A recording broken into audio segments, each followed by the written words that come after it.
Well, hello, hello. How are you doing? I am doing well. Happy Sunday evening, y'all. Oh, wow. It's been a glorious day. It's been a good day. No makeup on, but I'm here. I've just got out of a pool earlier. Hey, Andrell. How are you doing, love? How is you? Didn't mean to do that. Are you doing well? I am going to be doing today's day 4 tonight to get us caught up, and then on Tuesday when we don't have trial in the Karen Reed, we'll do day 5, and we'll go on from there. Got my delicious coffee, got my pen, got my paper, I think I got my paper. I got everything ready. How are you doing, Andrell? How's your day going? Oh, I was so blessed. I have a friend with a pool. And I went and got to go swimming. Well, I don't really swim, I just kind of float, just kind of bounce around up in it, get all comfortable in the pool, just kind of float and just enjoy the fabulous, fabulous, fabulous. Uh-oh, let me throw that away. The fabulous water. No, I didn't. In fact, I was going to do that at the end of this and see if we can find out some of the information. If you got a link, we'll throw it up there. I don't know much about CrimeCon, but I am anxiously would like to see what some of the awards were and if any of the people that we know won anything. I think that'd be cool. So we'll look at that in a little bit. Definitely will. I want to do a quick birthdays. Weekends people get forgotten. It's not fair. So let's quickly do the happy birthday. How is my sound, Dan? Happy birthday to you. Happy birthday to you. Happy birthday. Happy birthday. Happy birthday to you. Happy birthday. Okay, happy birthday, Andrea. Happy birthday, Karen Morgan. Happy birthday, Susan. May it be glorious fun. Happy birthday, Tanya O'Neill Downey. Love that name. Christy, happy birthday. May you have an awesome day today. Lisa, I hope your family and friends blessed you well. Shannon, happy birthday. Oh, and I hope you got to enjoy your birthday. Some of y'all are doing the donations for your birthday. Happy birthday, y'all. I appreciate it when people set up a nonprofit for their birthday. That's awesome. Happy birthday. Let me get down there. Melissa, because I send birthday wishes while I do this. Melissa, happy birthday. Jessica, happy birthday. Susan, oh my gosh, happy birthday, beloved. I hope it was awesome. Happy birthday. And Amina, happy birthday. Awesome. Okay.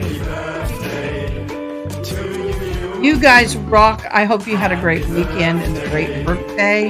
And I hope you carry it through this week. Happy birthday. Happy birthday to you.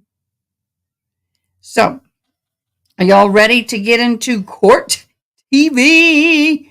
I need a drum roll, please. I mean, it would be kind of cool, but don't have it. Okay, y'all.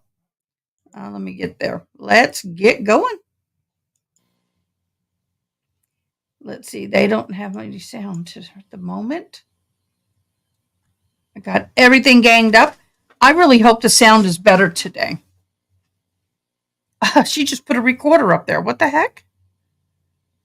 Let me see if I can get to. I guess they're gonna. Let's just jab through this. Are they that low?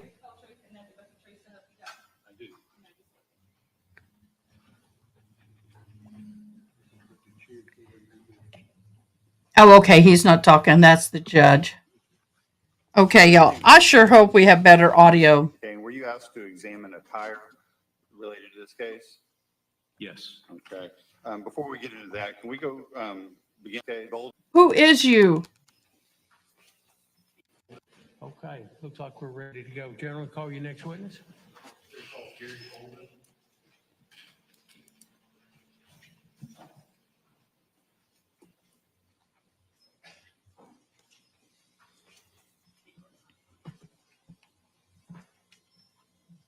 You can tell they're moving slow.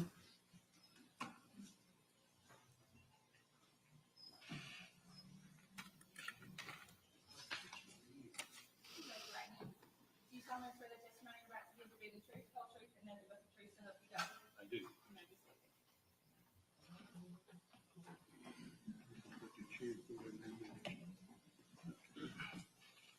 Thank you. I have got Sir, this your name's Gary game. Golden. Yes. Okay, and were you asked to examine a tire related to this case? Yes. Okay.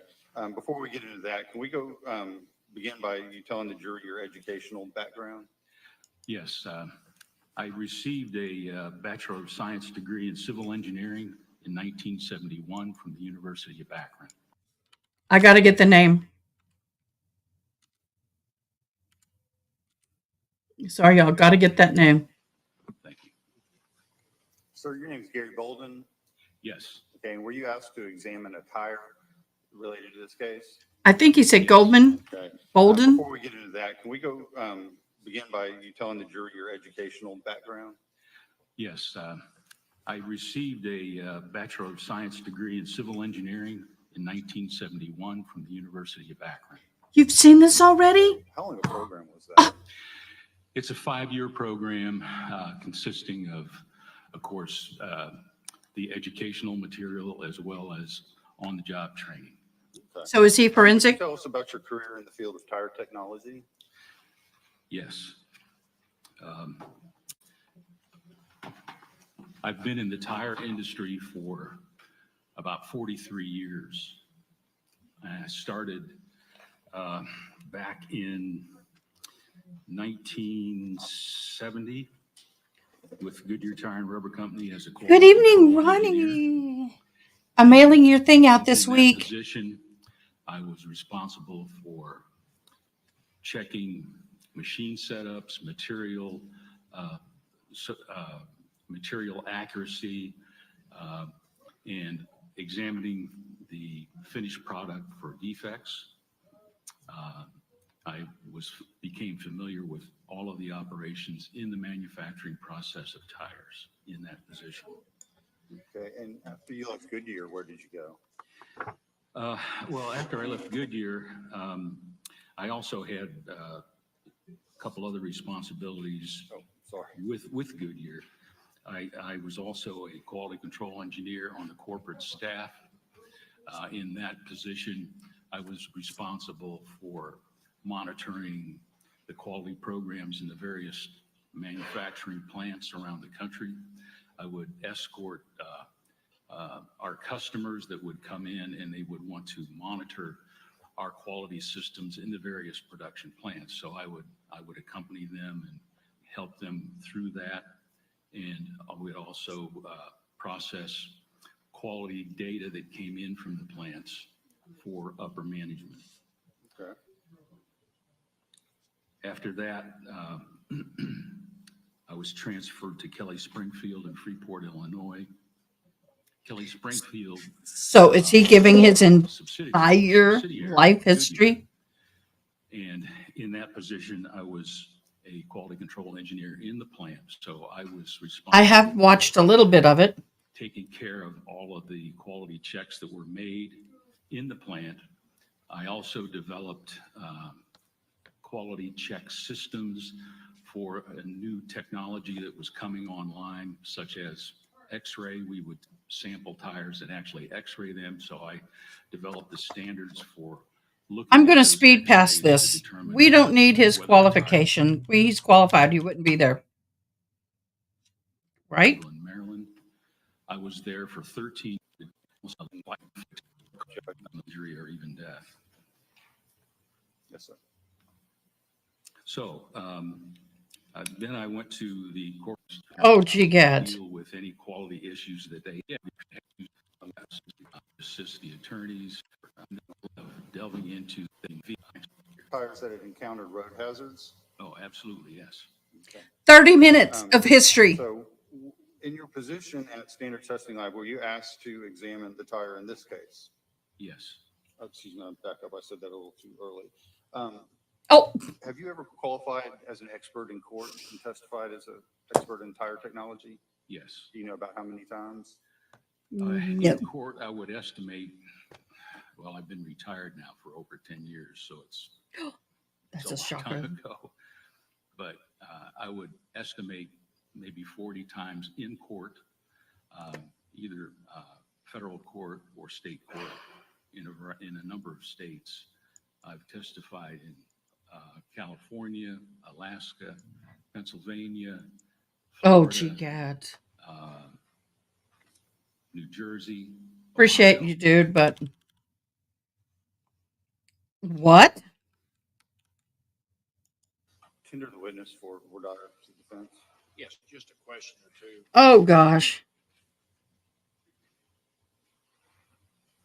Good morning, Mr. Bolden. Good morning. Are you an engineer? Yes, Do you know what a professional engineer is? yes, Are you a professional engineer? no.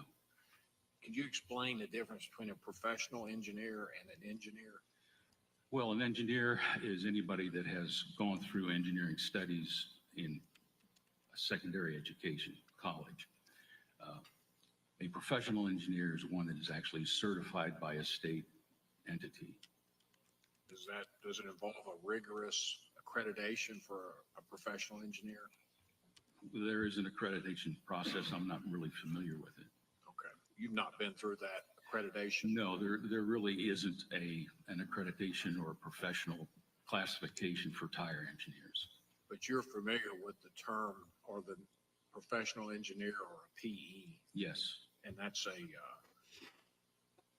a designation that is different than engineer. yes. Okay. I think they're saying Baldwin. Thank you, sir. Baldwin.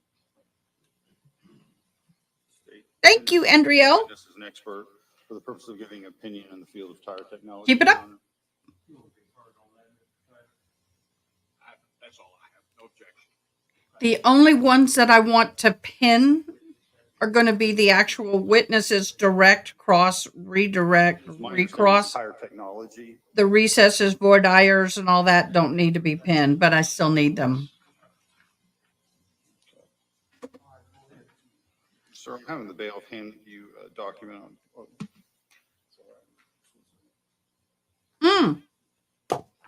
Then there you go. Bailiff to hand you a document asking if you recognize any signatures on that page. So Yes, that's my signature. can you tell the jury what that document is? There you go. It's a notice of receipt of a tire and wheel. I believe it's the tire and wheel that's involved in this case. Yes, sir. Did you examine any other tires on behalf of Dyer County Sheriff's Office? No. Okay. Make that exhibit to his testimony, Your Honor. Exhibit, Yes, sir. that's going to be, it'll be admitted as exhibit number 20, I believe. Oh, please tell me, are you actually bringing the entire wheel and tire into court? To do regarding. We the need to tire get in this gloves? case. Mr. Bolden. It is.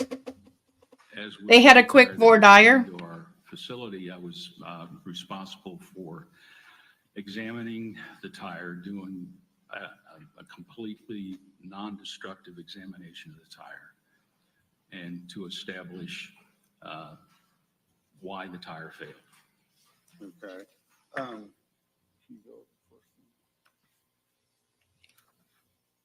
Would you describe the tire that was delivered to you? And we are putting up photographs for your assistance. If you want to illustrate. Yeah, it was a Michelin cross-terrain size P235 65 R18. And it was, had the serial number, if I can find it, yeah, serial number AP6J5PXX3708, which means it was manufactured in Oklahoma, Ardmore, Oklahoma, by Michelin Tire Company. And the 37th week of 1978. Excuse me, can you look again at that? Are you sure it's 1978, sir? 2008, I'm sorry. Oh, 2008.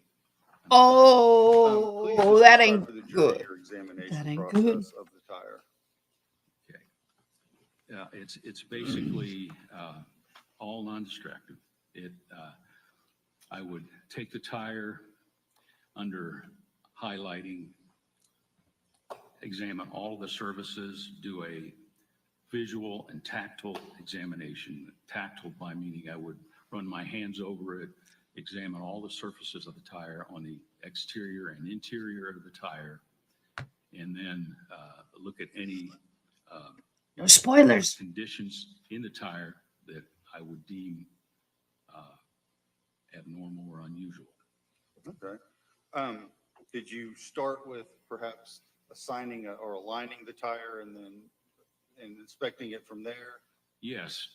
First, I would identify the tire on the sidewalls by marking it with clock positions. Okay. Where I would take the serial number, designate that as 12 o'clock, and then have 3, 6, and 9 as if you were looking at a clock face. Then on the opposite side of the tire, I would mark it the same way, except the clock face would be in reverse, so that positions on the serial and non-serial side would correspond. Okay. Would you look at can you see that? Yes. Can you describe what we're seeing there? Yo. Yeah, I think that's the serial number. Yes, that's the serial number. Okay. And what clock number did you assign on the serial number? Get the M&Ms. Okay. Oh, yes, yes, it is. Thank you. Can you see better with this one as opposed to that? Actually better with that one. Okay.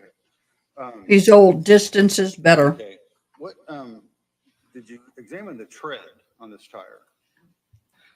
Yes, I would also designate the tread, which is the surface of the tire that actually comes in contact with the pavement.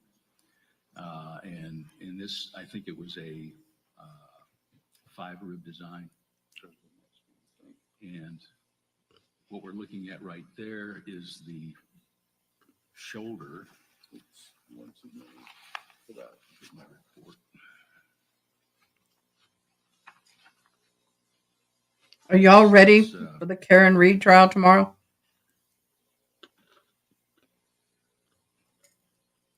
It doesn't show on the screen, does it? We can see it. Can you? Yes. Okay, but it's, there it is. Yeah, you can barely see it. That's the rib five, and my comments on that were that there were abrasions over the shoulder on rib 5, on both the trailing and leading edges. So is there any significance of those abrasions, sir? Well, yes, those are abrasions that would not normally occur if the tire was operating in a proper condition. It comes as a result of being underinflated or running flat. Okay, not only can it be under inflated over or underinflated, but it also could be somebody rubbing it up against a curb. That's the abrasions you're seeing more here. Oh, sorry, wrong screen. You're seeing that right more right there, right in that area. The part that actually is supposed to hit the road is about from here over. I used to work in an automobile shop. I know more than I should. Did you find any abnormalities in the tire that you would not expect to find normally in a tire? I didn't see any design or manufacturing defects at all. Everything seemed to be properly made and designed and fabricated. But one thing I did observe was a screw that was in groove number 3 at the 10:45 clock position. Okay, and where, as in relation to the tread surface, was this screw? Well, the screw was slightly below the tread surface. And does that have any significance to you in your examination? Yes. If when a object punctures the tire in the tread area, it will actually rebound as it goes through the tire because of the elastic nature and the structure of the tire. That object will actually rebound slightly and be above the tread surface. There's no way to get below the tread surface. All right, guys, I see where he's going. Looks like this was screwed in. He's right. It pushes in and then it comes back a little bit from the air pressure and from it being on the road. And it would stop right at the tread. This does not look like a screw that's been ran over. Don't ask me how I know. I can't say. Because the tread ribs on either side prevent the thing from going lower than the ribs. Mm-hmm. Did the serial sidewall exhibit any kind of distortions?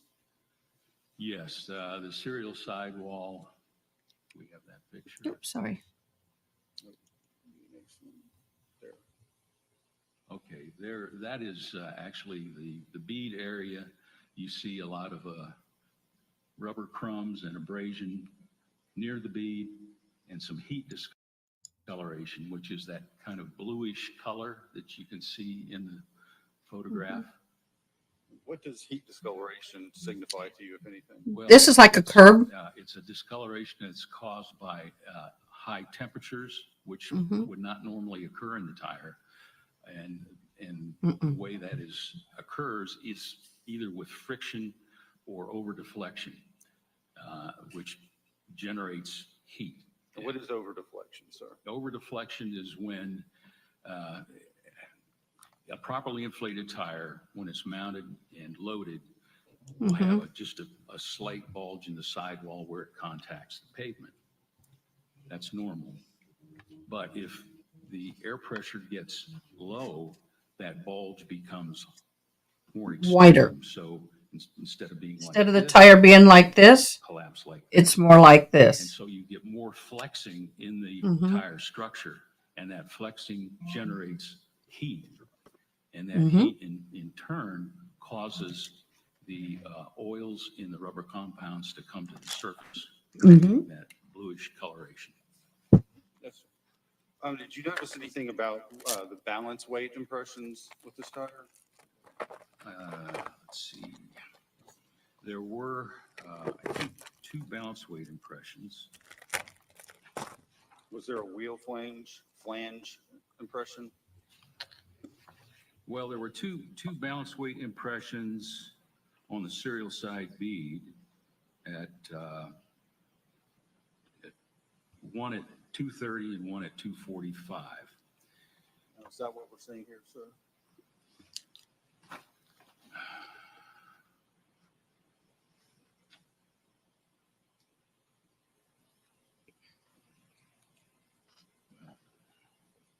They're not showing it for us. It was- Those are those things they put on the tire to weight it. for balance. There's one right there, Okay. and then there's a second one right there. And those balance weight impressions actually occur from the balance weight that is clipped to the wheel flange of the Mm-hmm. wheel.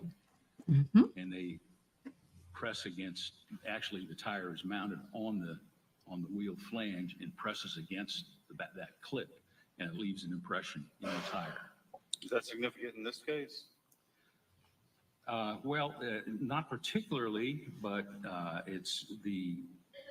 you would expect perhaps a more definite or deeper impression than we see here because of the damage in the tire.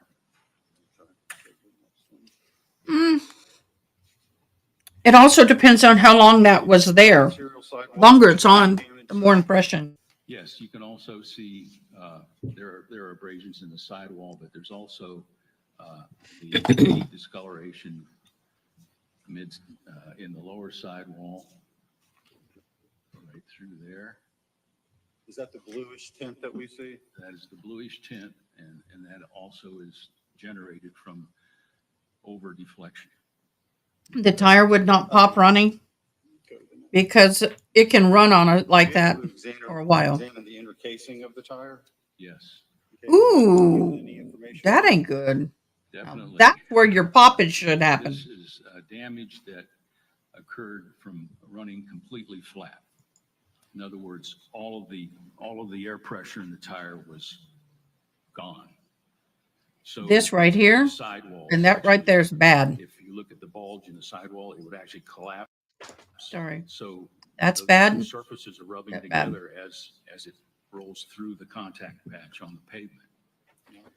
Can you point out the run flat damage that we're seeing in this picture? Well, yeah, it's pretty obvious to see you see there's like an oblong area there, and then one at the bottom of the photograph. That what actually has occurred there is the inner liner. Now, the inner liner is a specially compounded component of the tire that if you're as old as I am, you remember when we had to have tubes in tires. Well, a long time ago, they went to tubeless tires, so you don't need a tube because you have an inner liner that's specially compounded in the inner surface of the tire, so it prevents air from migrating out of the tire and into the tire structure and out to the atmosphere. I want to stop this here. All right. This looks like patches that have been applied because they have looks like a diamond bit about that big around. Sometimes they're round, sometimes they're flat and oval, but different shapes. And they will buff the area, then put a patch on for a better adhesion. Down. And so that's what that looks like to me. This is the inside of a tire, but those look like patches, but those are pretty gnarly patches, in my humble opinion. So that has been torn away and abraded away from the running totally collapsed, and it's actually exposing the first ply cords. The skim stock which is the rubber that coats the reinforcing plies, the ply cords, has been abraded away as well. So you can actually see ply cords in there and in there. Do you have an estimate based on the damage you saw to the tire you see on the screen here? How far that tire had been driven while the tire was without air while it was flat? Well, it wouldn't take very long. With a totally collapsed tire, you can create that kind of damage in less than a mile. Okay, and once the inner lining is damaged like that, what does that do to the total integrity of the tire structure? Well, So he's saying this happened for the tire being flat and it running on a flat tire? But that doesn't make sense because, let me give my humble opinion. Then this right here would be see through. You would be able, because this is the inside of the tire. So the tire shaped like this. There's the inside. Here's the outside. Okay? If you're looking at the inside and the tire had gotten flat and it had been worn, in other words, you run on a flat tire and it's putting pressure on the rim, it does cause damage, but you would see a hole through here, in my humble opinion, a hole through here too. once that Sorry, a hole here and a hole here. Honestly, it looks like somebody patched it and they took the patch off. My humble opinion. I'm not a tire expert, but that doesn't make sense to me. inner That would tire be on the is stripped away, outside of the there's tire, no way that damage, tire can not operate. the end. If- And you'd if be able to see for some through. reason you would try to remount that tire in that condition, the air pressure would actually go directly into the tire casing.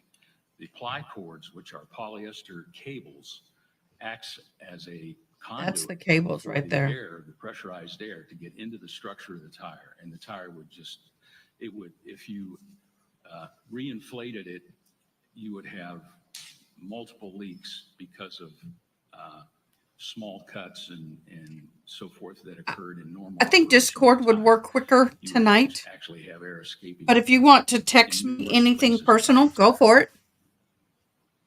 Whatever works best for you, actually. Andrell, whatever you need to do. The tire would eventually have popped, but not the short quarter mile it was driven. Yes, that's After the insertion of the on screw. the interior surface of the tire where the screw actually penetrates. I want to know, did you check out the screw and see if it had any tool markings? Or was it a Orientation of the new screw in the or tire have used any screw? significance to you, sir? Yes, it does. It was oriented in a perpendicular. Just for future reference. Perpendicular to the tire tread. Can you explain to us what that means? Perfectly. So if you look at a tire 90-degree angle. and you look at, say, this is the tread surface, the nail went in, straight in through the tire and penetrated the other side. So when If it's a nail that you run over, straight a lot of times it's on an angle. This is the tire. What damage Here's did the nail. screw cause to the It tire? rolls over. Well, picks it up on an angle. Of course, it created a localized breach of the Perfect, line. Andrea. But the nature of a tubeless tire, Andrea. because of its structure, will tend to seal around any kind of a puncturing object temporarily. As the tire would continue in service by repeated contact with the pavement, the puncturing object would start to rock back and forth as it passed through the footprint of the tire. And that would actually wear, eventually causing a leak. And as use continued, that leak would increase as the hole got larger. Now, would that happen in this case? Because you told us earlier that the screw head was beneath the tread. Yes, you would still have contact with the pavement because you can actually see the head of the screw has road abrasion on it. Not much. Yes, yes, there's actually road abrasion on that screw.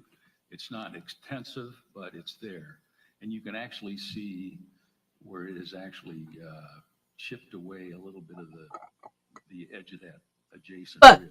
Right But, there. So, but. Yes. Let me zoom.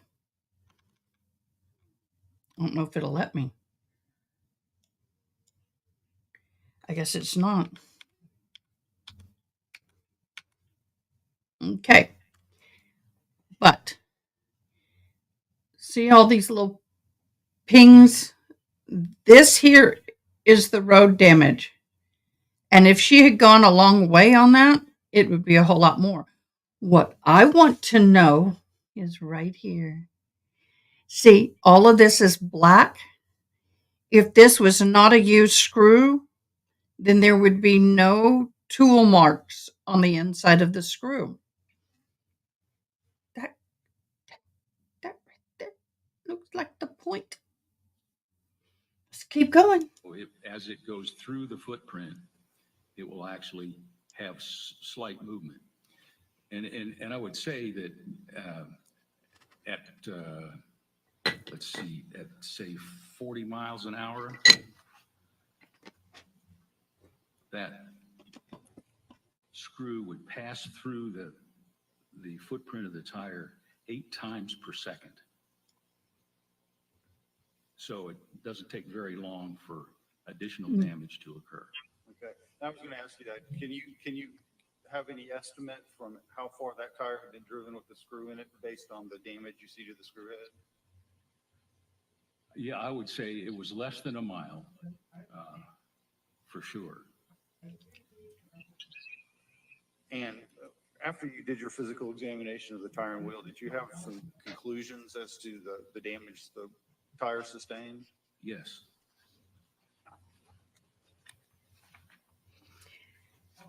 I've driven a screw in my tire where the head had worn completely off and I didn't know it. And that My first had no idea there was there a were screw no in my defects tire. in So I got new manufacturing tires. of the tire. Why was that important to ascertain first? Well, I missed it.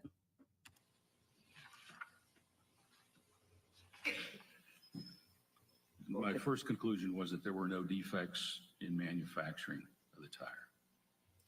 Well, you have to establish that so that you can't blame the manufacturer of the tire for the failure.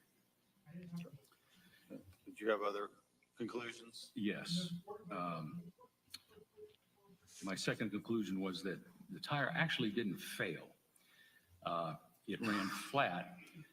In a normal puncture and in over deflection failure, the tire will actually blow out. The structure of the tire will actually fail and expel the remaining air pressure explosively.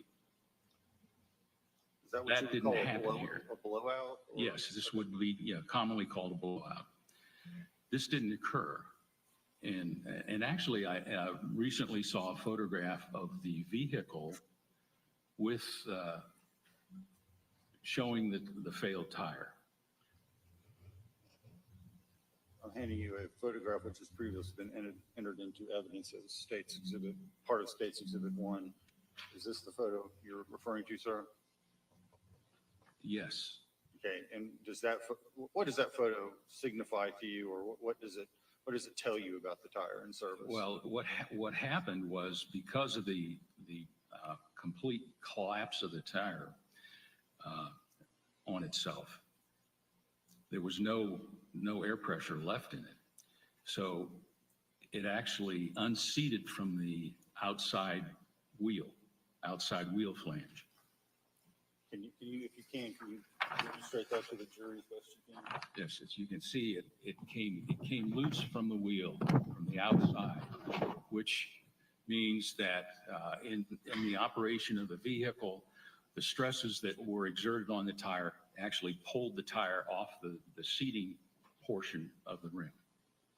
Would there be any kind of extraordinary driving maneuvers necessary to cause that? Well, that would occur in a left-hand turn. This was on the right front of the vehicle. So in a left-hand turn, all of the stresses are on the right side of the vehicle. So it would tend to push the tire off of the rim. Okay. In your opinion, did the screw in this tire cause it to lose the air pressure you've described? No, I don't think so. Would you explain your conclusion? Well, because of the condition of the material, There was no leakage in this tire. There was no evidence that the screw had worked and created a severe enough leak. It would probably be a very minor leak at first. and Very never slow. got Beyond that stage. Do you have an opinion how long it would have taken this puncture of the tire with the screw to cause the deflation that we've seen on the tire? I would say probably 20, 30 miles. Okay. Let's get back to the. If at all. Being, you said oriented perpendicularly. Do you have an opinion whether it's possible for a screw to have entered the tire or a screw to enter a tire while in service in that perpendicular fashion? In my opinion, it's not possible. Okay. Do you have a way of demonstrating that to the jury? Yes, if I could draw a picture. Your Honor, may we visual aid? Absolutely.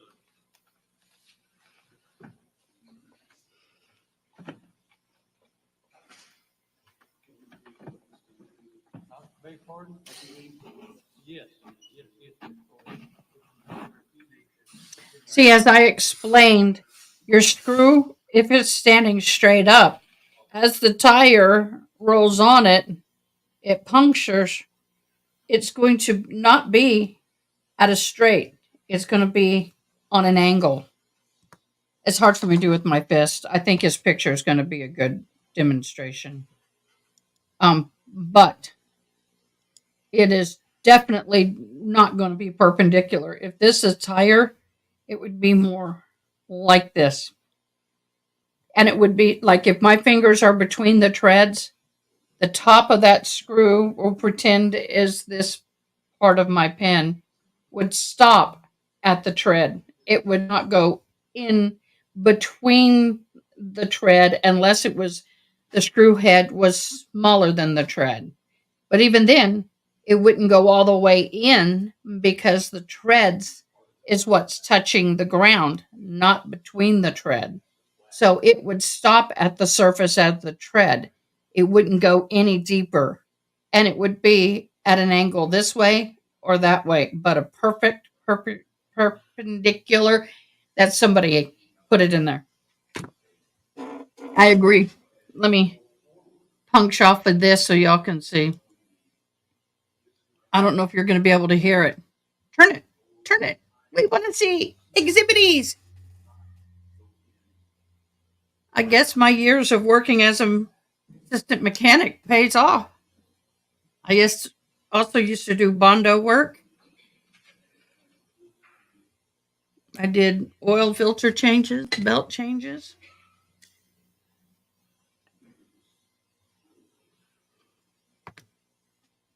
Show the court. Show all of us. Come on, y'all. Me wants to see.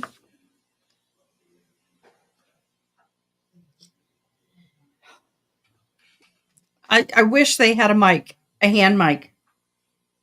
Are there any scenarios where maybe in your demonstration, you have the nail or the screw puncturing object standing straight up? What if it were lying on the ground? If it were lying flat, it would just basically roll over. Mm-hmm. Penetrate the tire. So actually, to get a penetration, you have to have it standing upright in some fashion or other. Even if this were tilted, as you would roll over it, it would flatten down. So it has to catch the tire in a way so that it actually forces, as the tire rolls over the object, it actually has to force it into the tire. If there were a crevice of some sort that the nail had or the screw had rested in, would that be possible to cause the perpendicular? No, there just isn't any way, even if it was in a Physiologically, there's no way. It would, the other way would be to just flatten the tire, flatten the object out, or flip it one way or the other. It has to be pretty erect in the pavement to actually pierce the tire. How about objects that maybe are bouncing on the road or something like that? If an object had been maybe a previous vehicle had run over it and caused it to come up off the road in some manner. Do you have an opinion as to whether that could come in? Well, It if won't. it's bouncing around, you have to have the tire pressing it against a stationary object. You can't, it's, flying through So- the air, it's not gonna do anything. This is a board, and the nail is through a board or tire. Well, That's the only way you would get close, because it's through something What I'd like to comment on is the fact more that dense than the tire itself, but it's going to pick up the whole piece of wood and everything. for a screw All right, to come on, penetrate baby. the I'll be tire right back. in the crown area. The reason I say that is that there are so many components in the tire crown or the tire tread. If you look at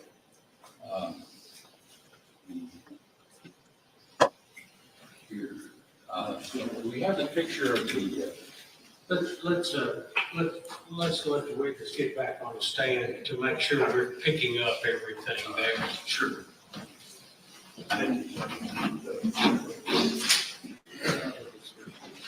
So you want the tread with the screw in it? No, I want the run flap damage.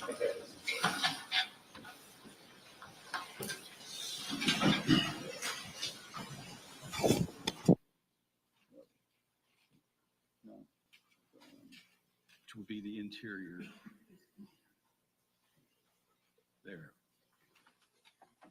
So here, you can see these ply cords. And there's some here that you may be able to see. But those ply cords run in a radial direction. And if I could maybe show you.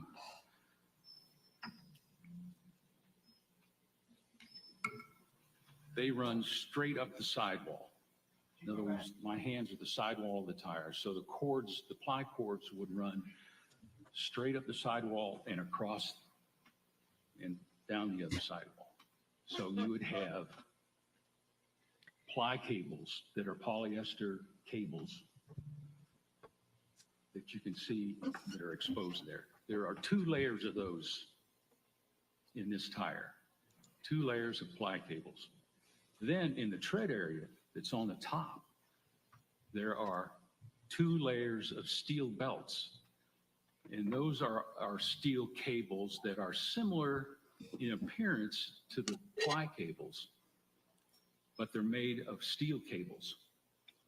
And those are arrayed in a diagonal. In other words, if this is the tread up here, the one steel belt would come in at an oblique angle like this. The second steel belt would come in at an oblique angle like that. So you have this crisscross reinforcement in the tread area. Then there's another layer on top of that, which is an overlay made of polyamide, which is a synthetic cable similar to nylon or polyester, but it's extremely strong. And it would run circumferentially around the tire. So you have 2, 4, 5 layers of reinforcement in the tread area of the tire, which makes it really difficult for a screw that has threads on it to pierce all of that material. Now, I have seen screws pierce, at the edge where those belts and overlays are not there. They can go through the ply cords, but it's very difficult for a screw to penetrate the crown. Especially So in your 40-plus perpendicular. career It may in tire diagonally. Have you ever Perpendicular? encountered a puncturing object that was in service? Mods, that are y'all hearing me okay? angle that you've discussed? Hang on just a second, sir. I think our board is in between part of the jury panel and the witness. Can you slip it back just a little bit? Thank you for letting me know. Okay, I'm sorry, I interrupted you. Yeah, Mr. Wilton, I was asking you about in your 40 years of experience and doing all of this testing you did for Goodyear and then in Standards Lab, did you ever encounter a puncturing object that actually entered a tire perpendicularly? I recall one other time. And would you describe the circumstances of that examination? Well, that was in a case in Alaska where a person had actually used a ramset device, which is a device that's used in the construction industry. Just consists of a long shaft. You can load a nail in the end of it and put an explosive charge in it, strike it with a hammer, and it will drive the nail in whatever and it's used primarily for driving nails in concrete. But he had used that type of device to put it into a tire, and that was confirmed in trial. Imagine if you would, if the screw, go back to the screw in the tire, the screw head.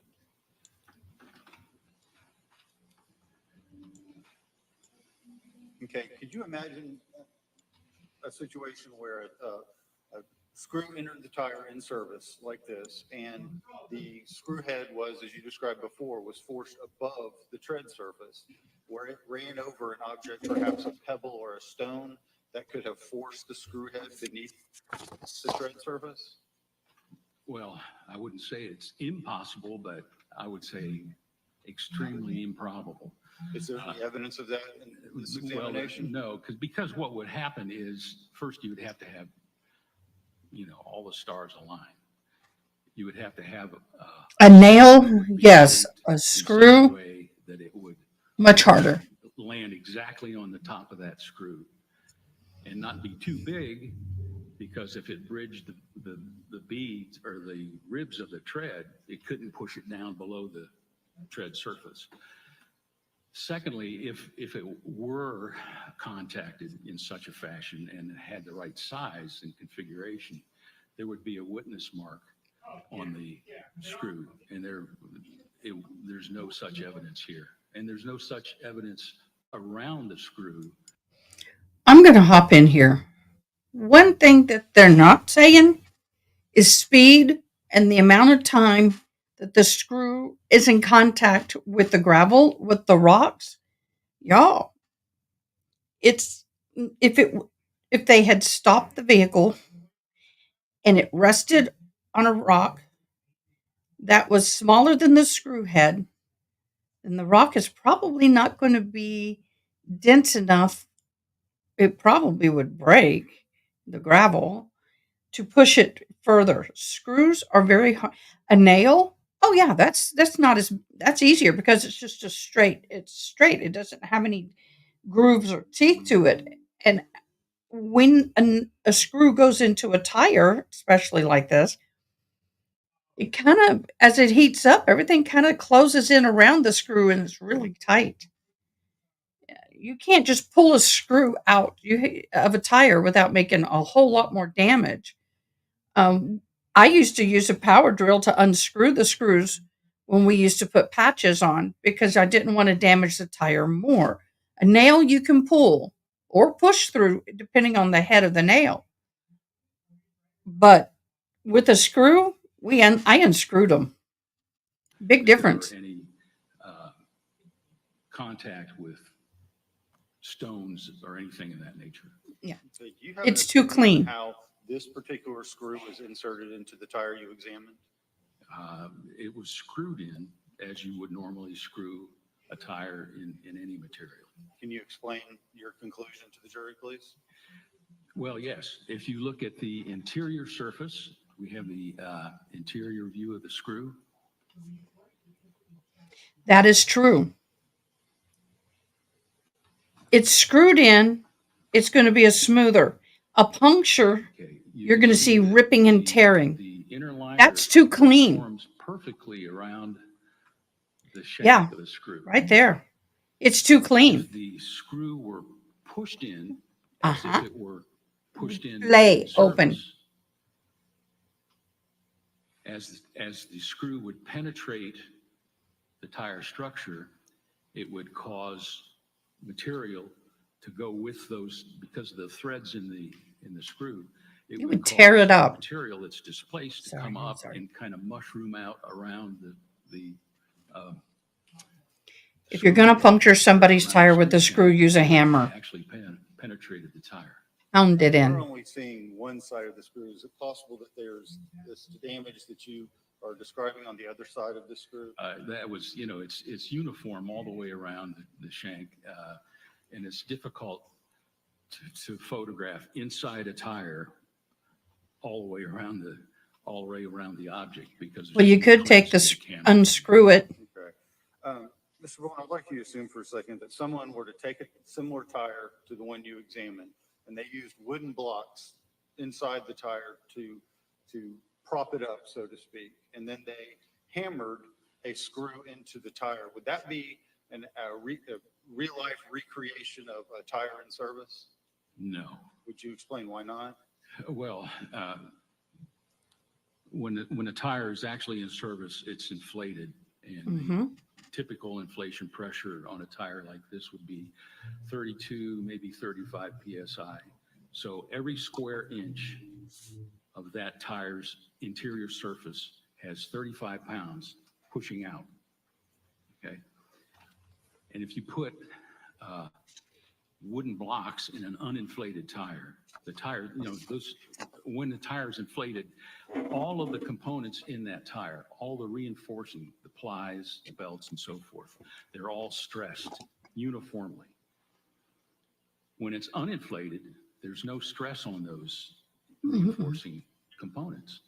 So if you take just wooden blocks and underneath and try to pound a screw in through the tread, it doesn't replicate at all what would occur in service. Plus, you're taking several hammer strikes, I'm assuming, to get through the tire. So you're going through in a gradual fashion. What would have happened in service, it would be thrust through in one motion completely. So that it would be a totally different situation.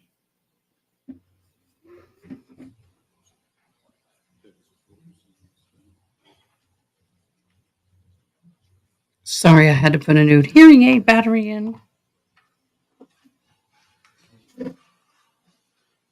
I go through my hearing aid batteries about every other day because of all my streaming.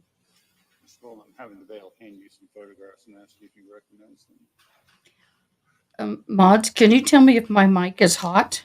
It's perfect? Or what? Thank you.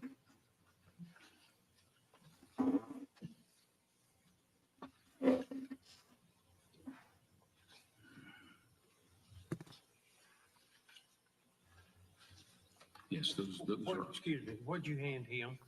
Pictures. I was about to ask him the question. Prior exhibits or new exhibits? I'm asking him to identify these photographs, Your Honor. Thank you. And can you identify them, sir? Yes, these are all photos that were taken during my examination. Are they the photos we've seen today on the screen? Yes. Would you make them an exhibit to your testimony? Pardon me? Would you make them an exhibit to your testimony? Yes. That's to be state's next exhibit. To be admitted, it's 21. Mr. Bolton, are the opinions and conclusions you've given here today, or were they given with a reasonable degree of engineering and scientific certainty? Yes, they were. Pass the witness.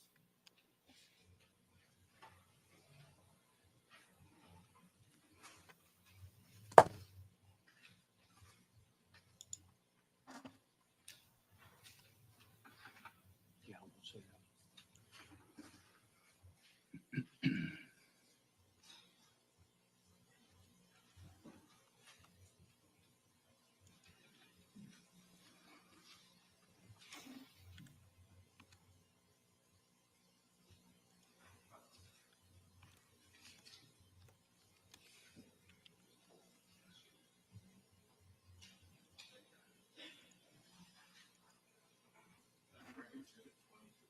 Yes, sir.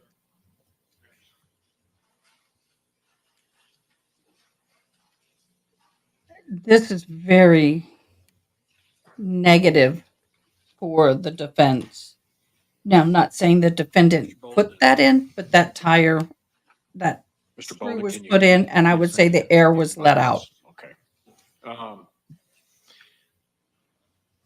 Looking at what you identified as Exhibit 20, it indicated on 4/3 of 2013 that I guess a receipt for a Wheelwood tire was given out. This is the correct, I guess, receipt showing that it was taken from the Dyer County Sheriff's Department and sent to you? I think it was actually hand delivered by someone from the sheriff's department. Okay. And it was in 2013. What the date is on this receipt? If that's what the date says. Right. And if the fact is that this occurred in October of 2011, that's almost 2 years later. Correct. Okay.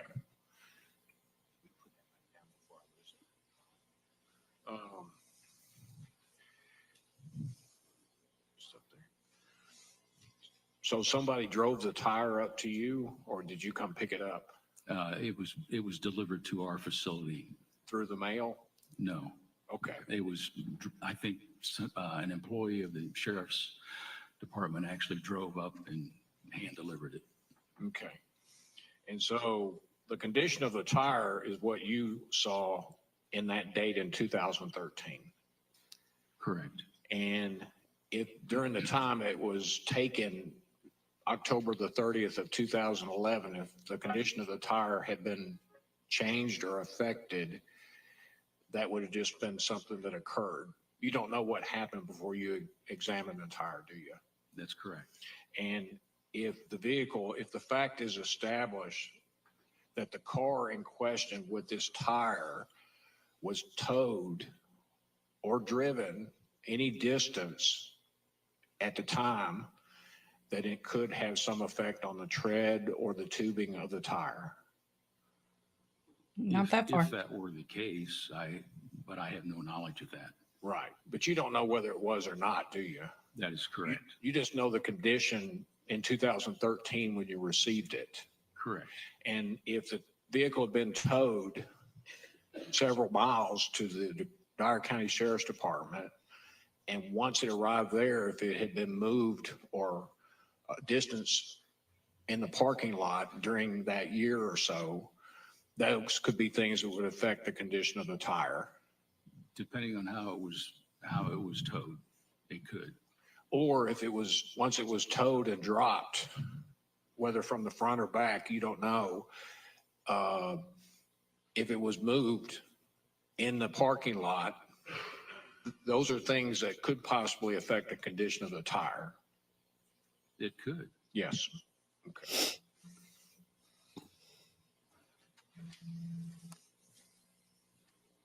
However, I'm trying not to sneeze. The screw that you've identified in the exhibit and on the photographs, it is a screw. It's not a nail. Correct. It's what, would you say that's a common, ordinary screw?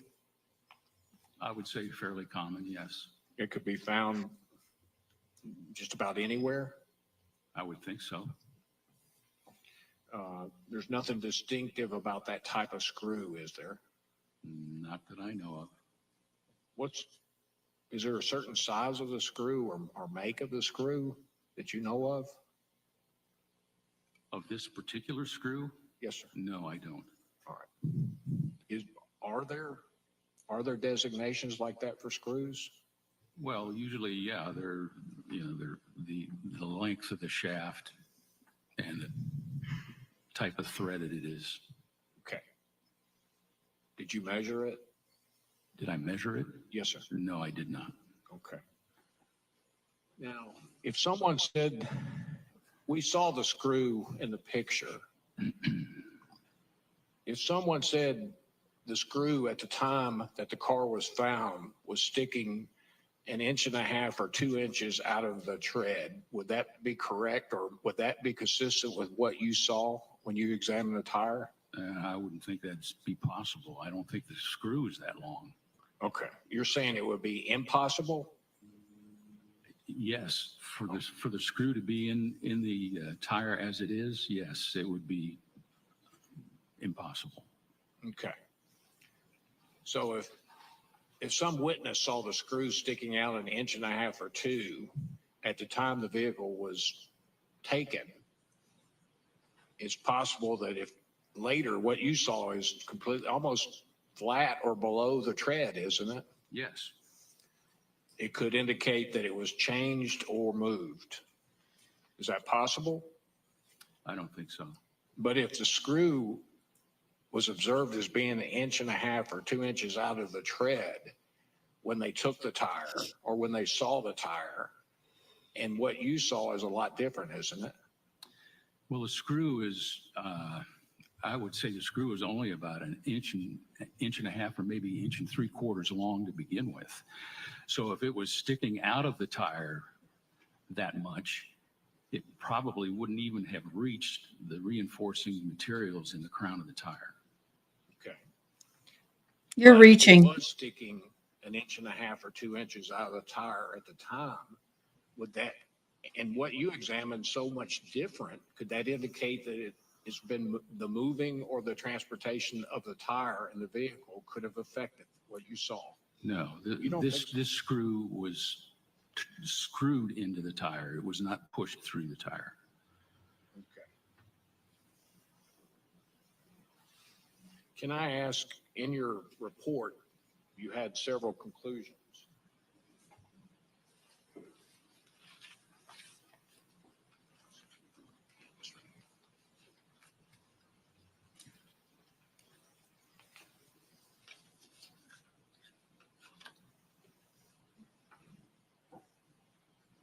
You stated that the screw was leaking air around it in your report, didn't you?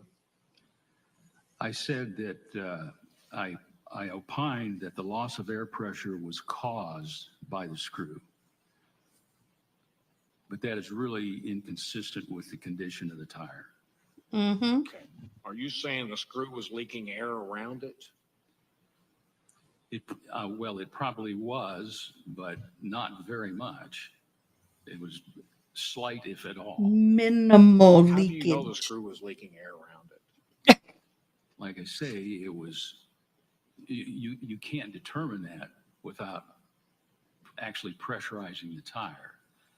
Well, did you do But the any? fact that it penetrated the structure of the tire, it would probably leak. This guy's But in order to, okay. The defense is driving me crazy, y'all, and I've got to say it.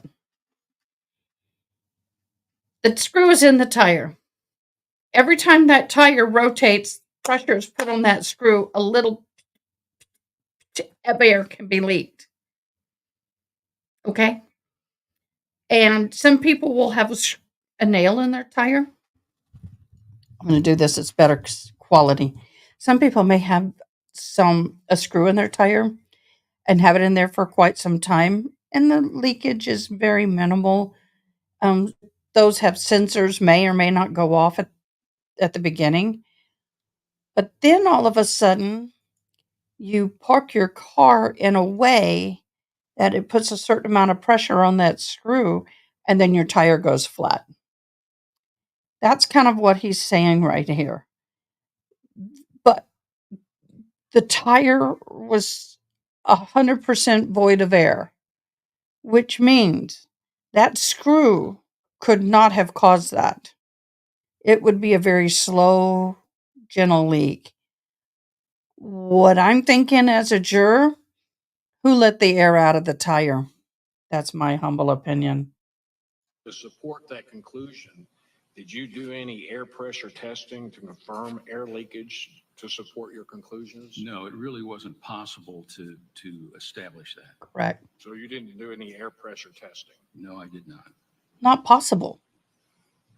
To put that back on, you could risk explosion and harm of everybody around him. Now, That would not be safe are you saying because that screws and screw nails can cannot become a be part of a picked up in projectile. any orientation from like a lead vehicle or a passing vehicle?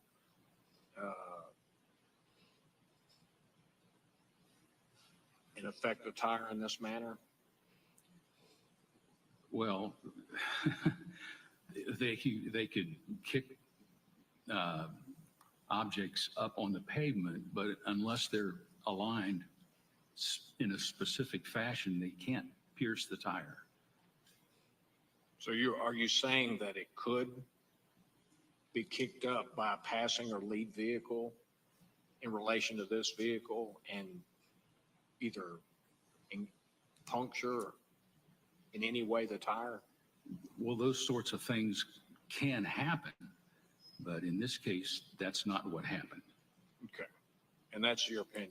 Correct. But you're saying it could happen, but you just don't believe in this case it did. Not at a perfect Hypothetically, in other perpendicular cases, of course, it could happen. insertion You could have with the objects inside all of over the road screw not that have the could what eventually we used to call the pierce the tire, blossoming but that's not what happened in this tire.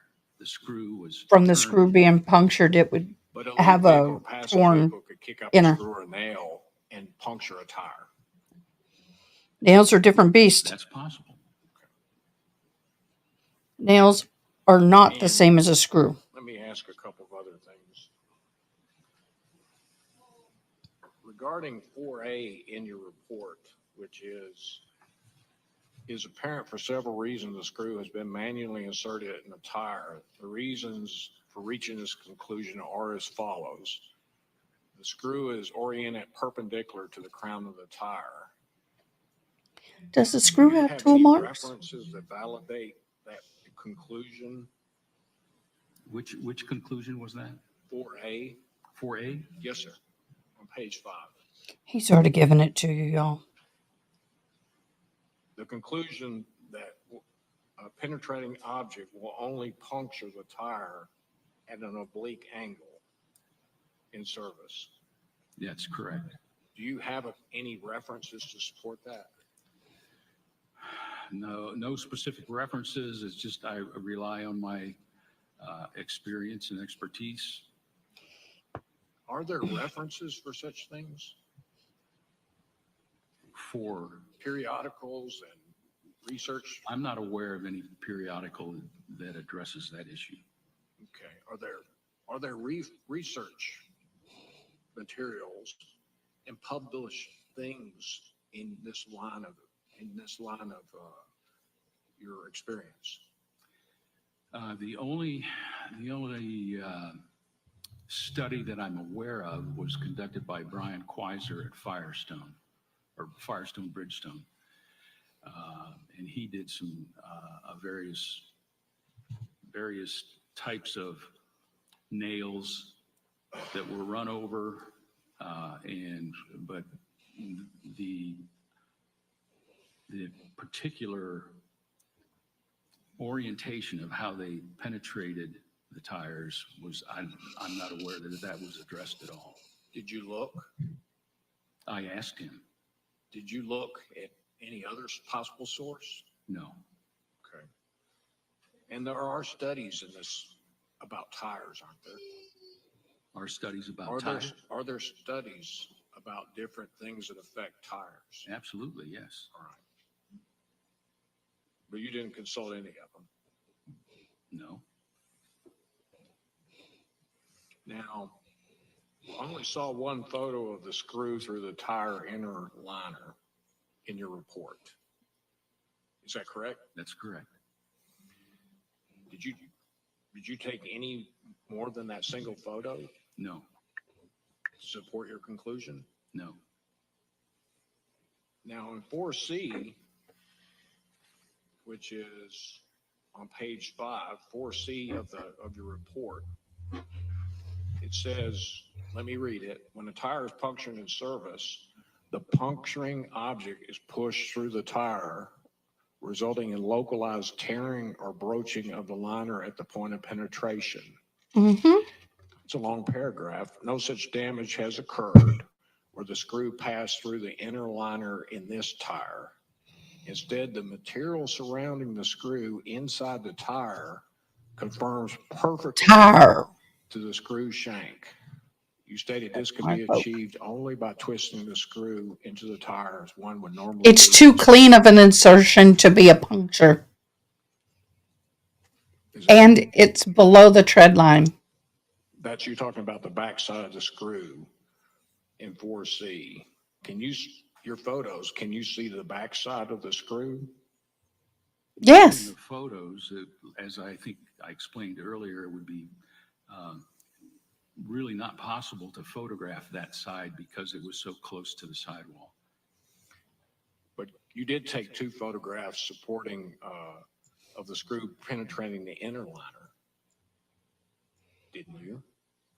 You did Yes. supply in your report two photos of the screw penetrating the inner liner. One from the exterior, one from the exterior, Interior. Okay. if that's what you're referring to.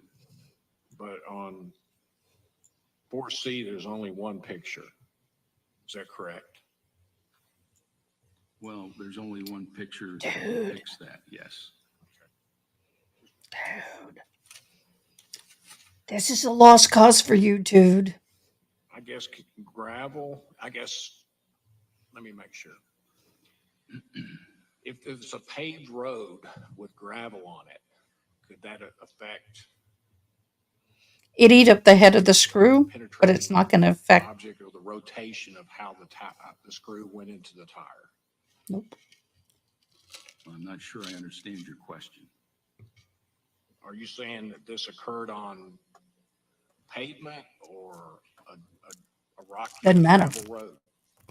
No, I'm saying that the screw was inserted manually into the tire. Could that make a difference, whether it was one or the other, or a pavement with gravel on it? In your Mm-mm. opinion? Too clean. It's a totally different situation. There's no evidence that this tire was picked up in service. The screw was picked up That this in tire was service. picked up in service? That the screw was picked up in the tire in service. In service. This is dry, but it's good.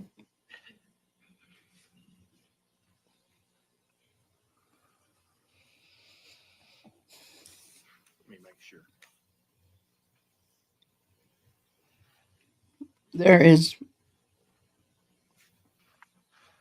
the inside of that tire would have a flare if it was a puncture. You estimated, in your opinion, about the distance for the tire to deflate. If at all, To deflate? Yes, sir. Yes. naturally. And what was that distance? Well, I'm not sure which statement you're referring to, but if you're talking about deflating from this screw, Yes. I would say, I'd said like 20 or 30 miles, I think. If And at all. Because it's so you know it went perpendicular. 30 miles. If the vehicle's I don't. I'm just estimating that's what it would take for a screw in this condition in the tire to cause a total deflation of the tire. if the vehicle was just driven 2 or 3 miles and then stopped, can you estimate wouldn't. the time period 40 until the miles. tire deflated? In that condition, it could take probably days. If at all. Depending. If the screw is on top of the tire when it's stopped and the asphalt's on the bottom side, it may not deflate at all. The same make and model tire and mount it to the same type of rim and do any type of testing to confirm your conclusions? No, sir. Okay. Would it have been possible to do that? I would certainly not recommend it. Okay. It's probably possible, but I would not recommend it at all. It could be dangerous. Or to test your theory? No. Okay. Look, You're saying it's anytime you impossible. puncture a tire, you Well, risk with explosion. this tire, if you're talking about this tire that's damaged, No, I'm talking about obtaining another tire of Oh. the same make and model exactly as this tire and mounting it to the same make and model rim, it's not the same one, it's Right. a duplicate. okay, Did you do that and do any type of testing? I did not. Okay. Would it have been possible to do? It would. Okay. Thank you, sir. Not necessary.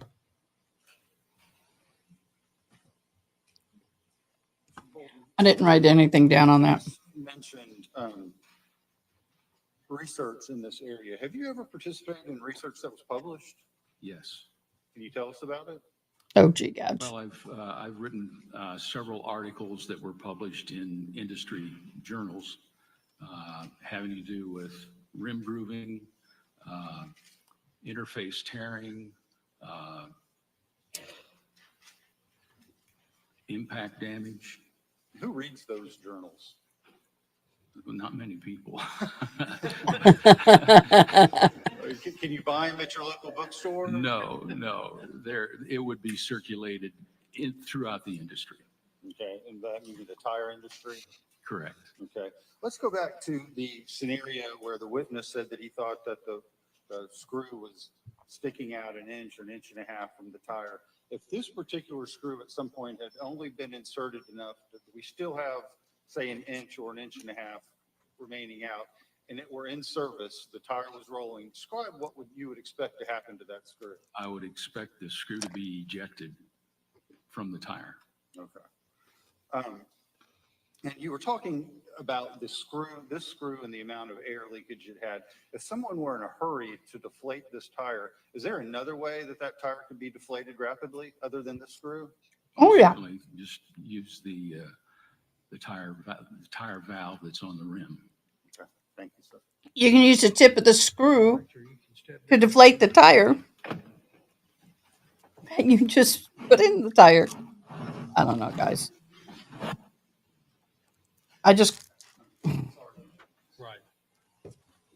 I got munchies. Okay, next. I think we're going to go ahead and take about a 10-minute break there. Ladies and gentlemen, once again, don't discuss the case while you're in the jury room. Don't form or express an opinion, okay? All right, we'll see you in about 10 minutes then. All right.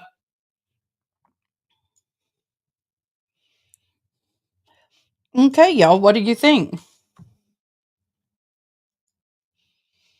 I'm gonna flip on through. Okay, I hope y'all understand. I think we're all smart enough here to understand what's going on with the tire. I know the defense has to try, but no. Mm-mm. I'm not having it. So, next. I've heard dryer.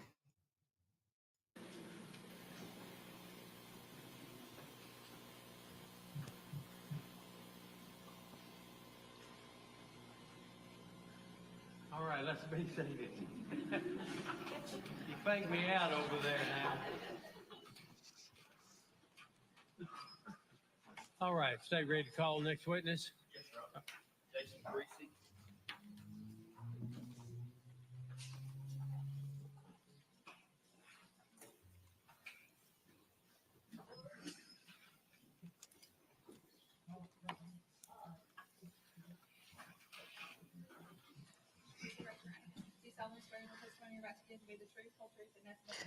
Geez, I didn't mean to do that.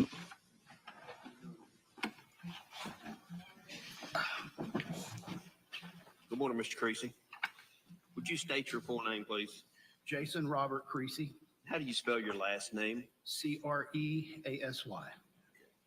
Mr. Creasy, did you know Karen Swift, I did. and how did you know her? I knew her a couple of different ways. I saw her at the YMCA, and then I represented her in her divorce action. Okay. And did you actually file a petition in that divorce? I did. Did you bring the file with you? I brought a duplicate of the court's file. Okay. And did you review that file, the duplicates? I did. Okay. Is it an exact copy of what you had in your file? No, The you did duplicates? it for me. Oh, I'm sorry. What's in the court I'll file. put your I did up. not bring my personal notes from my individual file. So that's a copy of the actual file from the court. Yes. And is there a divorce petition in that file? Yes, we filed a petition for divorce on behalf of Karen on October the 10th of 2011.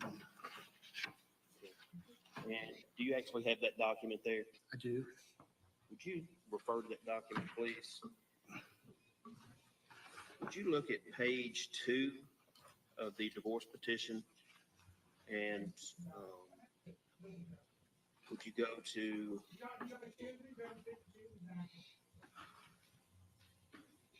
Number 9. Number 9 is, it talks about acquiring certain marital property and debts and asking for the court to equitably divide the property and the debts. Okay. And would that include the home?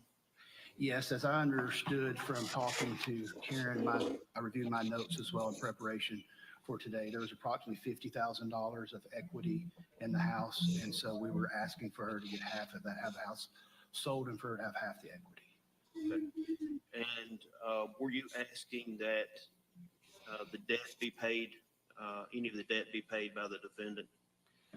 Yes, so a couple of different things in there. One of the things we asked for was spousal support. My understanding was that David Swift was to receive somewhere in the neighborhood of a $10,000 bonus at the end of October and $15,000 bonus at the end of November from working at Nucor, because that's what had happened in the past.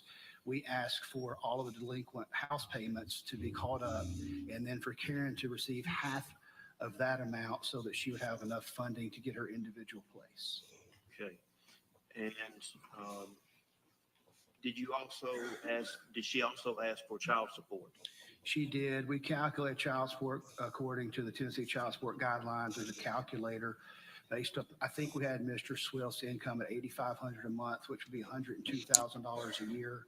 We added in, he was paying $320 a month in health insurance, and so 160 of that was attributed to being the portion for the children, and it came out where he would have to pay $1,408 per month in child support. Okay. And would you make the copy of the petition for divorce? Whoa! Would you make that an exhibit to your testimony? I only got $200 a month. $100 a child.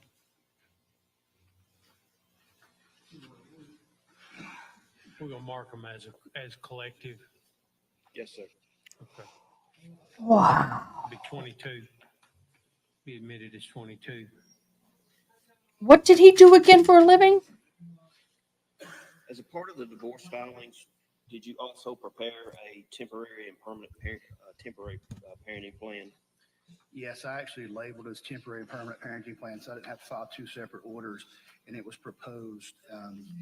I have that document as well. Okay. Would you refer to that document, please? Yes, sir. Okay. The first thing on the first page, it talks about residential time with each parent. What was Ms. Swift proposing for the parenting time for each? She was asking to be primary residential parent for Mr. Swift to receive every other weekend, Friday at 6 to Sunday at 6, standard division of holidays, and for him to get two-week periods in the summer and then alternate fall and spring break. Okay, so her proposal was that she be the primary residential parent, that Mr. Swift have visitation every other weekend. Yes.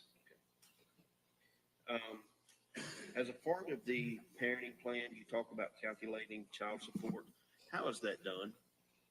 How is the child support calculation done? Yes. You take his income, you take her income, you show if there's any credits for any other children, which they didn't have, the health insurance, which I talked about earlier, and they didn't have any reoccurring child care. So it's just how many ever days he has, how many ever days she has, and the incomes and the health insurance. Those were the only things factored into this. And so there's a deviation downward on child support. I think after you get past 93 days, in this one, he was going to get about 80 days per year. So there would have not been a deviation. So it's just a standard calculation on the incomes. Okay. And on the fourth page of the temporary and permanent parenting plan, it talks about child support. That wasn't going to happen in my situation. Mr. Swift's gross monthly income. $8,500, and I calculated that because I believe 8,500 times 2, 17,000 plus the 85,000, so that's $102,000 a year. All right. And what about, you have gross income from Ms. Swift? Yes. And what was that amount? We had her income at $1,250, but her income really wasn't $1,250. We imputed her to what would be minimum wage. She wasn't actually making that money, but under the guidelines, if you have the ability to work, you normally impute at least minimum wage. So that was not her actual income. It was not. But being a stay-at-home And mom on that calculation, is not factored into that at all. You state again, what would the amount of child support that Mr. Swift would have to pay monthly be? $1,408. Would you make that an exhibit to your testimony as well? Yes. That's a copy of the. That's a lot, y'all. Motive.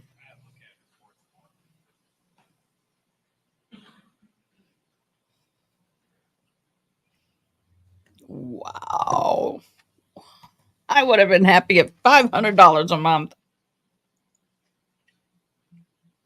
Not to be mean, but dang. What did he do again, y'all? I forgot.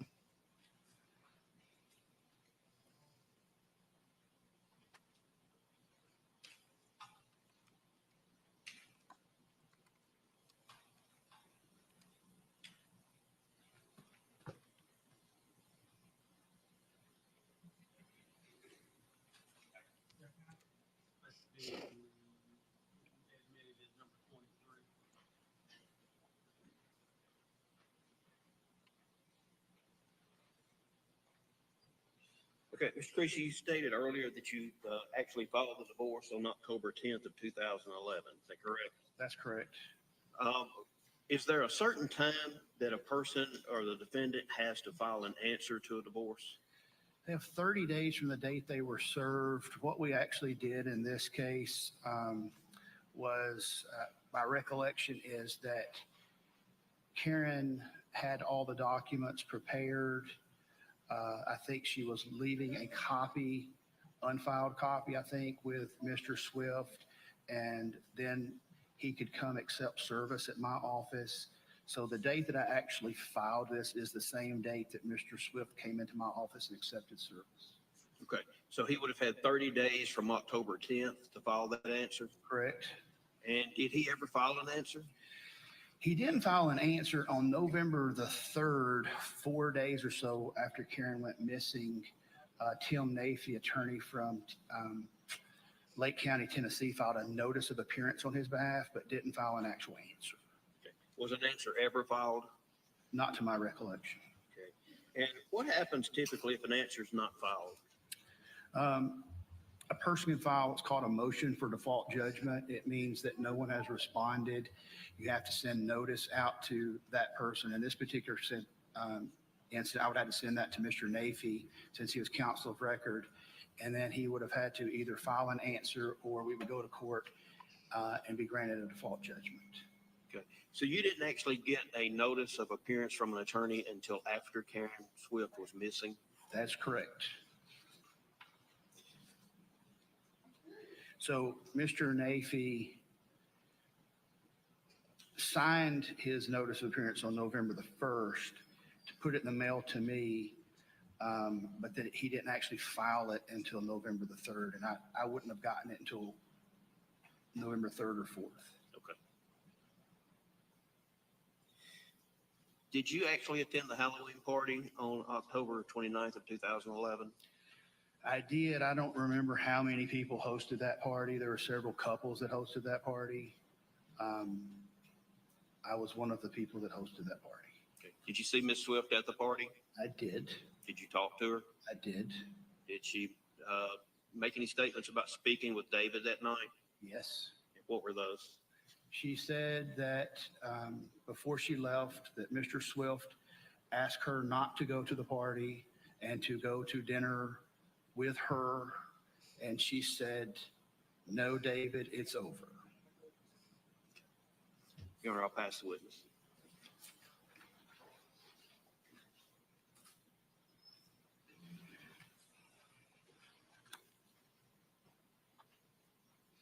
Here's the thing. That was inappropriate. I live in a very small town.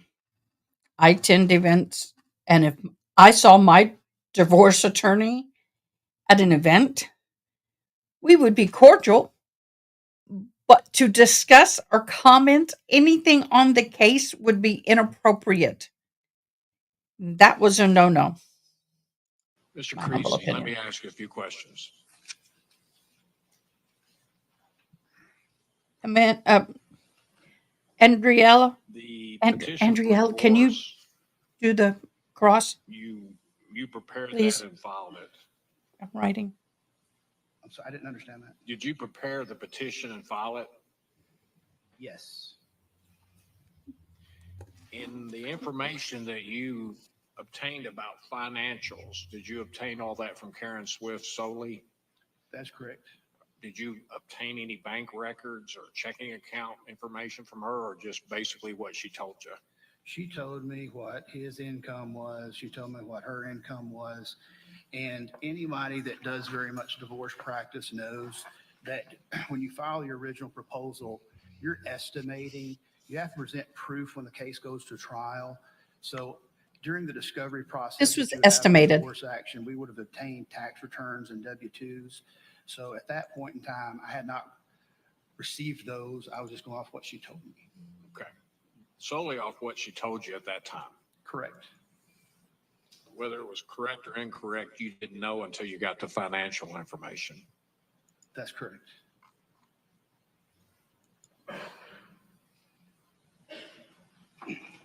As far as her income, you said you estimated that it based because she could work. There's like a floor amount that you have to put in.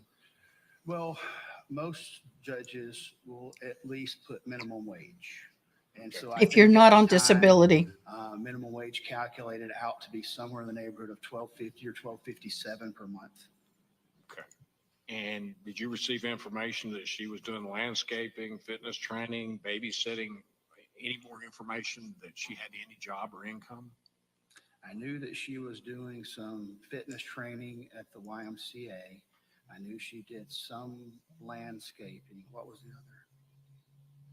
the other job? Babysitting. I don't recall.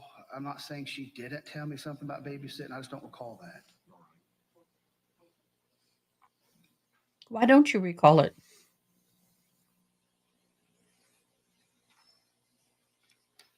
I don't do any divorce work, so let me just ask you a couple of questions to make sure I understand. The Sometimes I parenting, wished I didn't. I know. Well, I did one with Jimmy Butler, and I never will do another one. So, but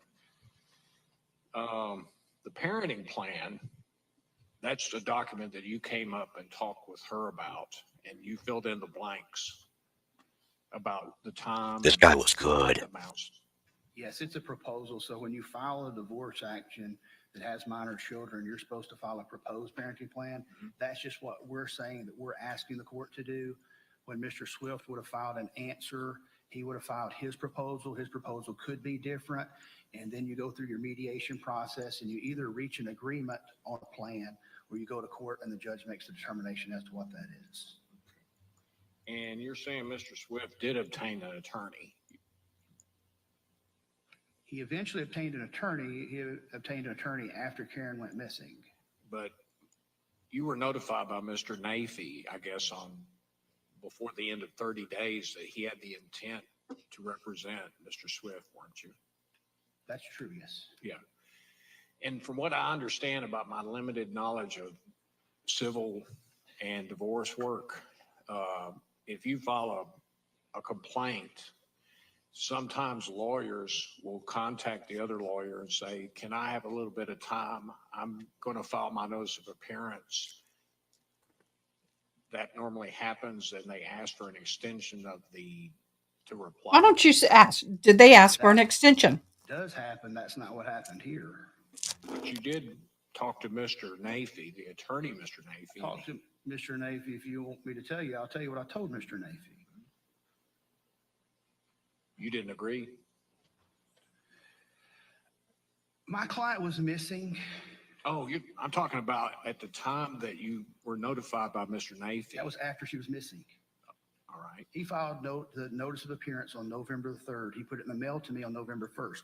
After I received that, I talked to Mr. Nafee, and the conversation we had was not about, was there going to be a timely answer filed? That's not the discussion I had with Mr. Nafee.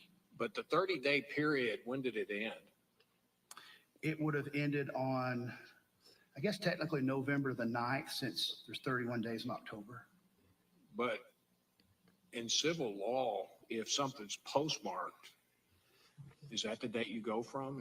If I'm a lawyer and I put a letter in the mail to you and it's postmarked on November the 1st. That doesn't matter in that case because it's just a notice of appearance. It's not an answer. It's just saying, hey, I'm his attorney. So he did notify me and he signed the notice of appearance on November the 1st. But any action taken by Mr. Nafee was after Karen was missing. Right, but it was before the end of the 30 days, wasn't it? That's correct. And lots of times, if I get a notice of appearance from another attorney, I will say, hey, if you need more time to file an answer, file an answer. Right. That's not the discussion I had with Mr. Nafee. Right, but sometimes lawyers wait to the last minute, don't they, about the 30 days? That's fair, yes. Yeah, and so you were notified within. Now we're getting good. And it was postmarked before November the 9th, wasn't it? It was, but the postmark on that doesn't make any difference Okay. because it still doesn't qualify as an answer. If Mr. Nafee would have just called me without filing a notice of appearance and says, hey, Jason, can I have some more time? I would have said, sure, have some more time. If it was a normal circumstance. With my client missing and me having some beliefs that I had, I was not going to give him any more time. And in fact, I sent a notice of deposition out to Mr. Nafee to take Mr. Swift's deposition when Karen went missing. Well, no, but if his lawyer was sloppy or waited to do things, is that something that could have affected his ability to file an answer? Is it possible that Mr. Swift had already retained Mr. Nafee prior to November 1st? Yeah. Is that what you're asking? Possible. I don't know when Mr. Swift My kids were retained not. Mr. Nafee, when he met with Mr. Nafee the first time. I just know the first communication I had to go. received from Mr. Nafee was after she went missing. Right. Okay. All right.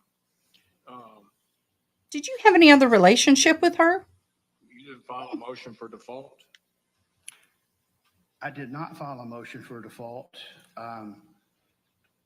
because, I mean, practically speaking, what happens if I file a motion for default, I have to file a written motion for default. I have to send notice of hearing. You have to give 5 days notice. You have to include 3 days for mail. That gives 8 days from the time I file my motion and send the notice of hearing out before I can have it heard. Almost certainly, Mr. Nafee would have filed an answer for him in that circumstance. What I did instead, though, was I sent a notice of deposition to take David's deposition. Okay, I understand that, but you could have done that, and you're saying that Mr. Nafee could have filed the answer, Correct. but you chose not to wait because of your personal, you chose not to wait, right? Personal. I chose Ooh, not to wait based on information and beliefs that I had. Okay. he almost said something he Now- couldn't say. You did a notice of deposition? I did, in fact. Well, let me ask this, before you get to the oral, and I don't know a lot about civil stuff.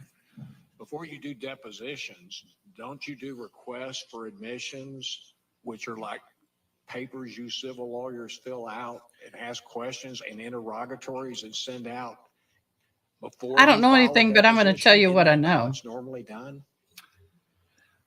I don't know that I would say that's how it's normally done. Under Rule 33 of the Rules of Civil Procedure and Rule 34 of the Rules of Civil Procedure, you can send out interrogatories, you can send out written requests for production of documents. Under Rule 30, you could also file a notice of deposition and take a deposition. I chose, instead of sending out interrogatories, he would have had 30 days to respond to interrogatories. I scheduled a notice of deposition, and I actually spoke with Mr. Nafee to get a date that was available for him. And we scheduled Mr. Swift's deposition for November the 20th because that was the first date that Mr. Nafee said he had available. Okay, but you could have sent out interrogatories and requests for admission. Now, Yes, that's true. and you didn't do that. I did not. And usually that is a preliminary to a deposition, isn't it? I don't agree with that. I agree that happens a lot of times, but I don't know I would say that's usually how it's done. It kind of just a feel of a case. Sometimes I choose to go ahead and take depositions because I don't think that it's necessary to go through all of that written documentation. I can obtain information at the deposition. I can take deposition first, and after I get information deposition, send out the written request. It's just whichever I choose to do. Right, but the other lawyer might feel differently. Is that right? It doesn't matter if he feels differently. I can exercise rules of civil procedure however I desire. Okay. But normally. I like done that him. Before where you do requests for interrogatories, which is, so the jurors know, Isn't that like a list of questions? It is. So So you it- get more information? Interrogatories are a list of questions, but I would say, I don't want to say normally I do it that way. I do it both ways. In an interrogatories, you're limited to 30 questions unless you get leave from the court. I had more than 30 questions I wanted to ask David Swift based on the circumstances. So no, I did not want to send interrogatories because I had more than 30 questions I wanted to ask him. He Right. wanted to nail That's just him. what you prefer, right? That's correct. Yes. Right. But let me ask And he can do this. that. You send out interrogatories, it's questions, and then when you get them back, these questions, then you can still have a deposition and you can have a lot more information that the other party has put down. Dude, you're pissing me off. Questions. Isn't that right? This is what he True, chose but at to the do. time I Move sent this on. Notice of deposition on November the 14th. There was only one subject matter that I really wanted to ask David Swift about, and it wasn't his finances. Just one moment, Mr. Tracy. Let's have a good comment. Oh, look at that face. I think we're almost to hot. We're getting out of spicy. Y'all, this is good. I may not be able to do this entire thing tonight. Let's see. Well, we have a lot of breaks. Oh, we bring somebody else back. Okay, let me do two things. One, we're going to speed this up. 125. I'm going to zoom.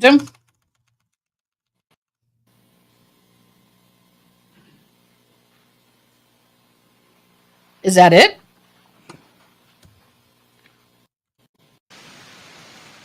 Redirect? Yes, sir.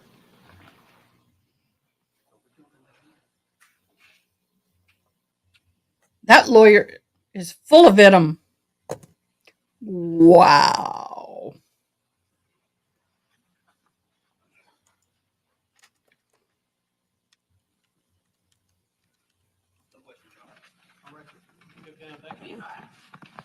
Just waiting, it's excused completely. All right.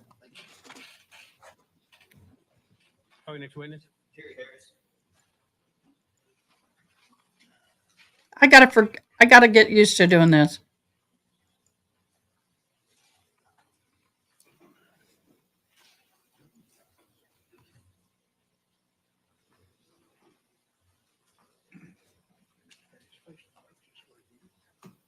Raise your hand. You solemnly swear the testimony you're about to give will be the truth, whole truth, and nothing but the truth, so help you God. Can I say this?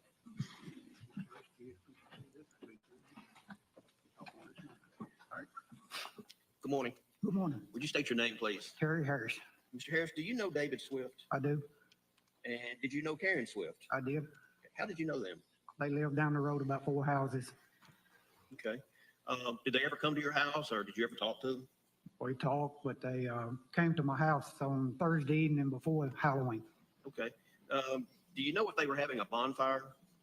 I You know don't know anything? about a bonfire. They was having a hayride for the kids. Okay. And did they come down to talk to you about that hayride? They wanted to borrow some hay to have the hayride. Okay. And who came down to do that and to talk to you about the hay? Well, Karen had called on the phone about saying about borrowing some when they came down. David, Keely, and Karen's the one that came after. Okay. How did they come to pick it up? They brought a 4-wheeler and a trailer. Okay. How was the hay loaded onto the trailer that day? When David was on the 4-wheeler, he backed in the barn, and Karen got up on the trailer, and I told her I'd load it because she had shorts on, and I put the 7 or 8 bales of hay on the trailer. Okay. And so the hayride was going to be that night? I think it was on Friday night. This was on Thursday Okay, evening. the following night. Okay. Did they bring the hay back Brought it back on Saturday evening. the next day? Okay, so that would have been on the 29th. I don't, I Okay, guess. you They- still all on I can tell you Saturday. is on Saturday evening. Okay, all right. Who brought the hay bales back? David brought it, and Keely was with him. Okay. And did you unload the hay bales by yourself that day? David helped me unload the hay. Okay. Was he using crutches? I never seen no crutches on Saturday. How did he help you unload the hay bales? Well, I was on the back of the trailer taking the hay and stacking it back up, and he was bringing the hay to the back of the trailer. So he was up on the trailer? He was on the trailer. Did he have any problems climbing up on the trailer? I didn't see no problem. Okay. So he would pick the hay up and walk it to the back of the trailer? He either picked it up or drug them back to the back. Okay, and then handed those to you? And I'll pick them up and stack them back in my hay. Do you know how much your hay bales typically weigh? Somewhere around 65, 70 pounds, And how many of them was it? Do you remember? 7 or 8. Okay. And he helped pick up all 7 or 8 and bring them to the back of the trailer? That's correct. Did he seem to have any problems doing that? I didn't see any problem. He didn't say anything about having a problem. All right. Thank you, sir. Pass it with. That was easy. Mr. Harris. Yes, sir. On Thursday, they borrowed some hay, That's correct.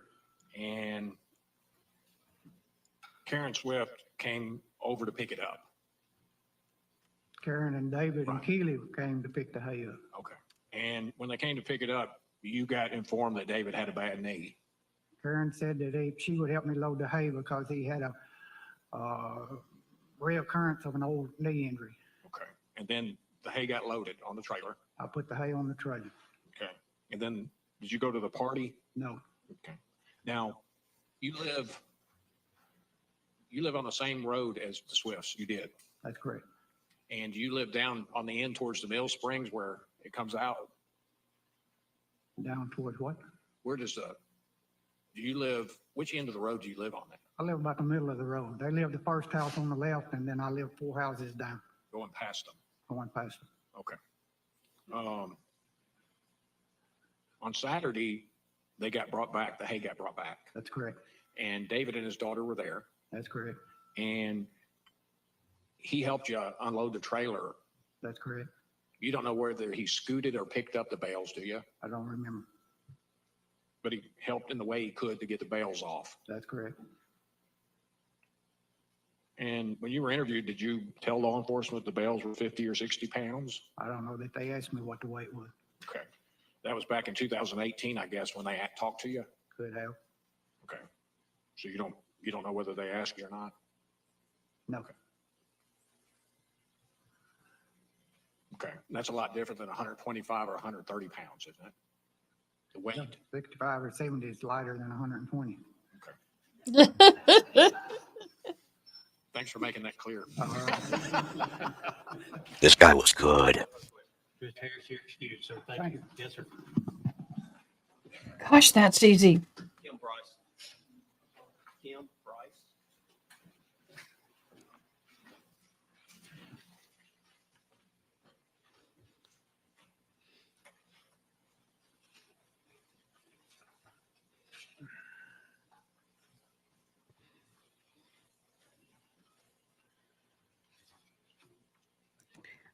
Wow. You solemnly swear the testimony you're about to give is the truth, whole truth, and nothing but the truth, so help you God. I do.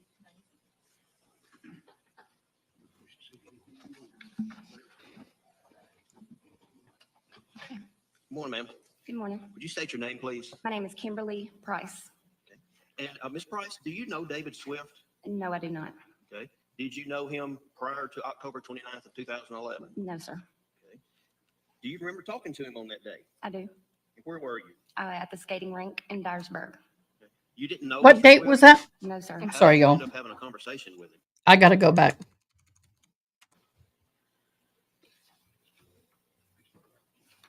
Raise your right hand. You solemnly swear the testimony you're about to give is the truth, whole truth, and nothing but the truth, so help you God. I do.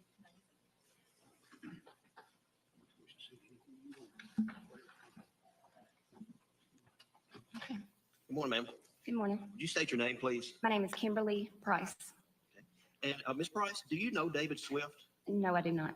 Okay. Did you know him prior to October 29th of 2011? No, sir. Do you remember talking to him on that day? I do. Where were you? At the skating rink in Dyersburg. You didn't know Mr. Swift? No, sir. How did you end up having a conversation with him? How that happened, he was actually talking to the owner, Jackie. I walked up and had walked up and was going to talk to Jackie, and kind of happened into the whole conversation. Okay. What was the conversation about? The whole conversation was about Karen. Okay.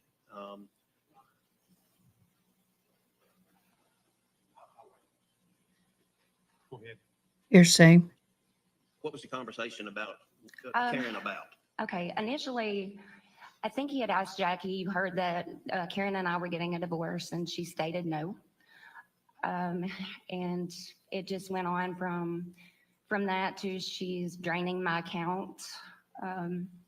It went on into further details that honestly I didn't know him from Adam, so I was kind of uncomfortable with Okay. the Okay. Were they good details or bad details? bad details About who? about Karen. Okay. All right. And was he telling you all these details? He was talking to both of us, yes, sir. Okay. Regardless of the fact he didn't even know who you was. Exactly. Yes, sir. Did he ever talk to you about whether or not he knew of Karen having cell phones? Yes, sir. What did he say about that? I believe he told me that he had a BlackBerry. She had an iPhone, but she also had an extra phone. Okay. Did he say anything about where she got that phone? No, sir. Okay. Just that she had a second phone. Yes, sir. Okay. What makes you remember that conversation so much? I kind of remember the whole day about the whole thing. The thing that struck me, I guess, I mean, I remember everything from the clothes that he was wearing in detail. And it struck me because I didn't know him. So I was wondering why the conversation was just over the top, in my opinion. I remember like details about people that I know in town. Like you know, I'm a female. I wouldn't just tell strangers my business. So I felt that very odd. Did you report the conversation to the sheriff's department at a later time? Did I make a statement? Yes, sir. Okay. Did you notice whether or not David Swift was using crutches? Yes, I saw that he was using crutches. I don't know if I can state an opinion. Well, you can tell us what you observed. I observed he had them. He did walk with them at certain times. Certain times he had them standing beside him. I never witnessed him sitting down. So I don't think he really relied on the crutches that day. Did he appear to struggle walking without the crutches? I don't really remember that part. I remember him using them some, but mainly standing. So he might have not used them for a little bit, but I don't recall, honestly. Okay. All right. Thank you, ma'am. Thank you.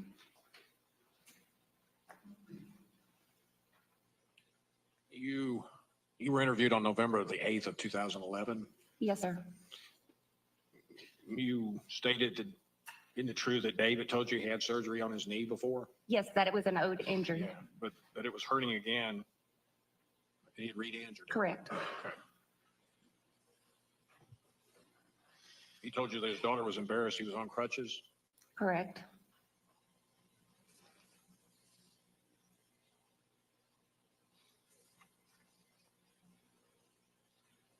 And he had crutches.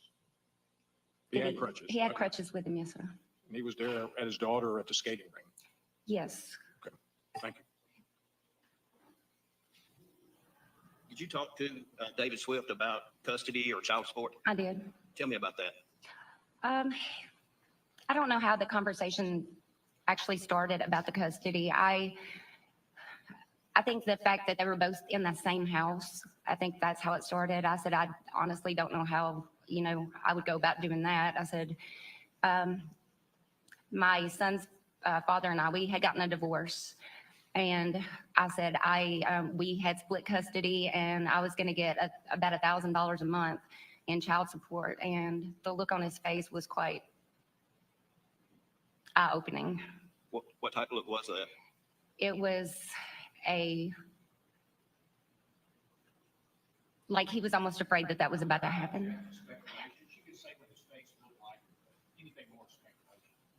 Or she give her opinion as to what she observed. I think it's fair for her to say what she observed as opposed to what her opinion about what she observed is. I think that's the way it needs to be couched if you want to ask her. Okay, all right, that's fine. Thank you, ma'am. Okay, thank you. Maybe you can step down. Thank you. Thank you. Mary McCorders.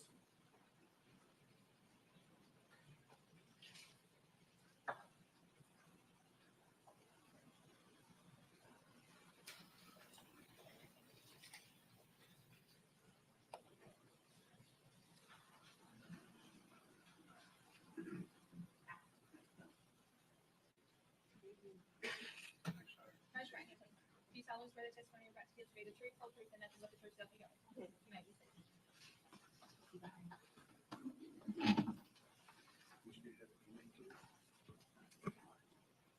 Good morning. Good morning. Would you state your name, please? Mary Rose McQuarters, Would you spell your last name, please? McQuarters, Okay, thank you, ma'am. Ms. McQuarters, where do you live? 5761 Millsfield Highway. And do you know David Swift? I do now. Do you know where David Swift lived Yes, on sir. October 29th or October 30th of 2011? Yes, sir. Where did he live? He lived on the first house on the left going down Willie Johnson Road. Okay. And how close was that to your house? Probably 4/10 of a mile. Okay. And in order to get from his house to Millsfield Highway, did he have to pass your house? He passed on the ground there on Millsfield Highway. My house is not on the corner of Harness, but it's the house over. And I live in a barn and you can hear what goes down Harness Road. Okay. But would a person have to go in the direction of your house to get from Mr. Johnson's house to Millsfield Highway? Would they pass where you live? Yes, they would pass from the side. Okay. Did you know Karen Swift? I knew of her. I'd seen her jogging down the road. On the I guess it would be the early morning of October 30th of 2011. Did you hear anything unusual that night? I got woke up. It was about 4:40 in the morning to a strange noise. My dog was really having a fit, and I got up to see what was wrong.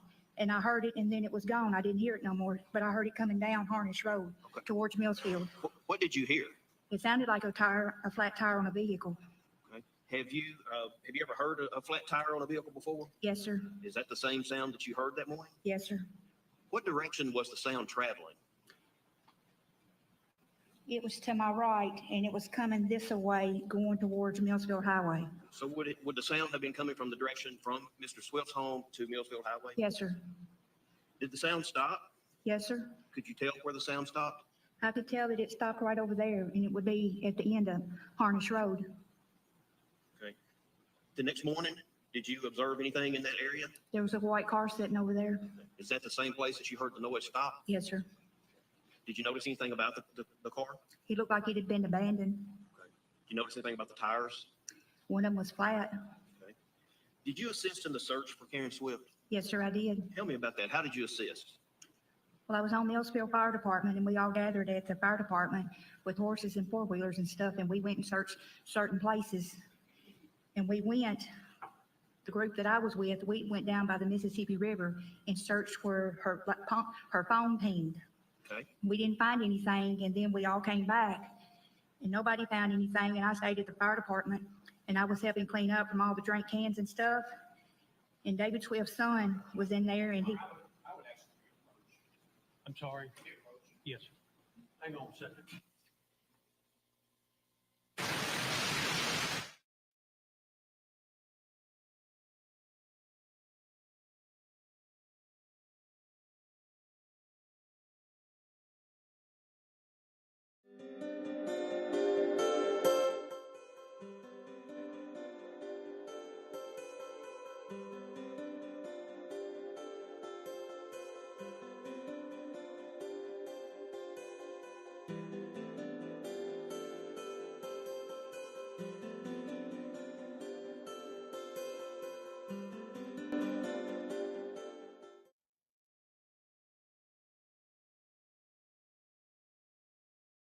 Up a little bit, I'm a little hard of hearing. Mrs. McQuarters, can I ask you, is that how you pronounce your name? yes, sir. All right. Would you mind leaning up a little bit? I'm a little hard of hearing.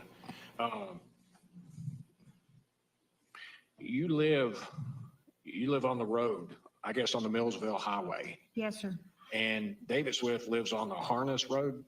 He lived on Willie Johnson Road, Oh, off yeah. of Harness Road. Yeah. Harness Road runs into Willie Johnson. Yes, sir. All right. If you come out Harness Road and take a left, you live on the left or the right? I live on the left, Okay, you live how many houses down on the left? one over. There's one house between you and Harness Road? Yes, sir. Okay, and you live right on the main road? Yes, sir. Okay. And what woke you up? Was your dogs barking? No, sir. The noise from the tire woke me up. My Okay. dog was barking. I got up to see what was going on. Okay. Now, would it be fair to say that normally if a car drives down the road at that time of night, Any loud noise wakes me up because I went through a tornado in 2006 and I don't sleep good at night when there's loud noises. you're not saying, I'm just trying to understand that Okay. you hear every car that goes by your house at night when you go to bed, aren't you? Now I play a TV in the living room Okay. But what made you hear this is it sounded like a flat tire. because it was roaring going down the Right, road. right. And I understand, but I'm just trying to make sure. But you're not saying the sound of a car. If there had been another car in front of that or behind that car that didn't have a flat tire, you may not have heard that. I would not have unless Right. it was making a loud noise. Okay.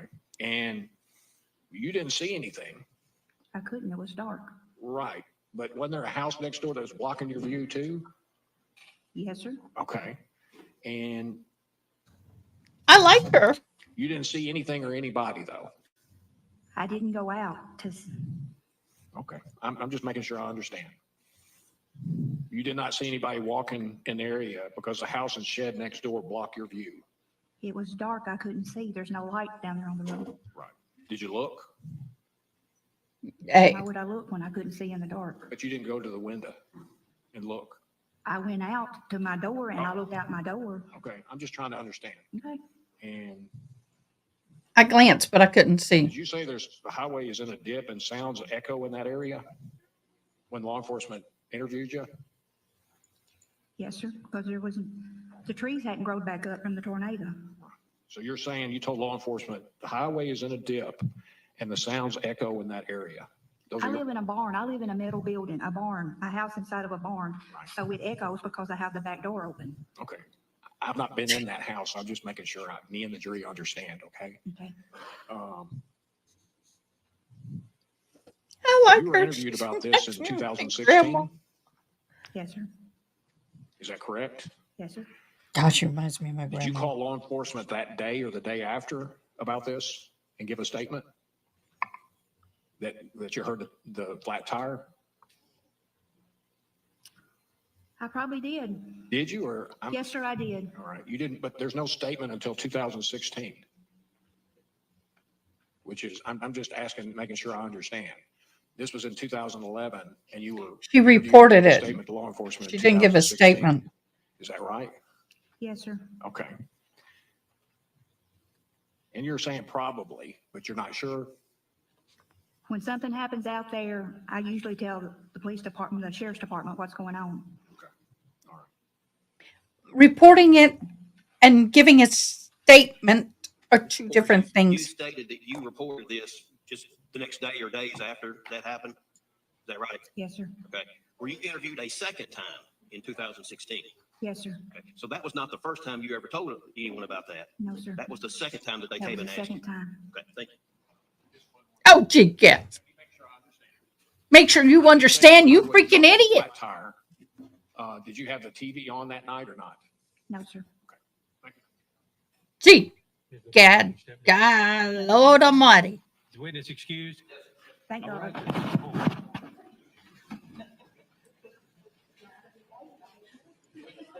What did she say?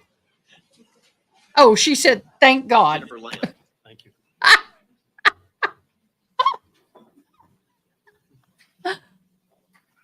Oh. Okay, y'all, we're going to have a hard stop at 10 o'clock. Raise your hand. You solemnly swear the testimony you're about to give to be the truth, whole truth, and nothing but the truth, so help you God.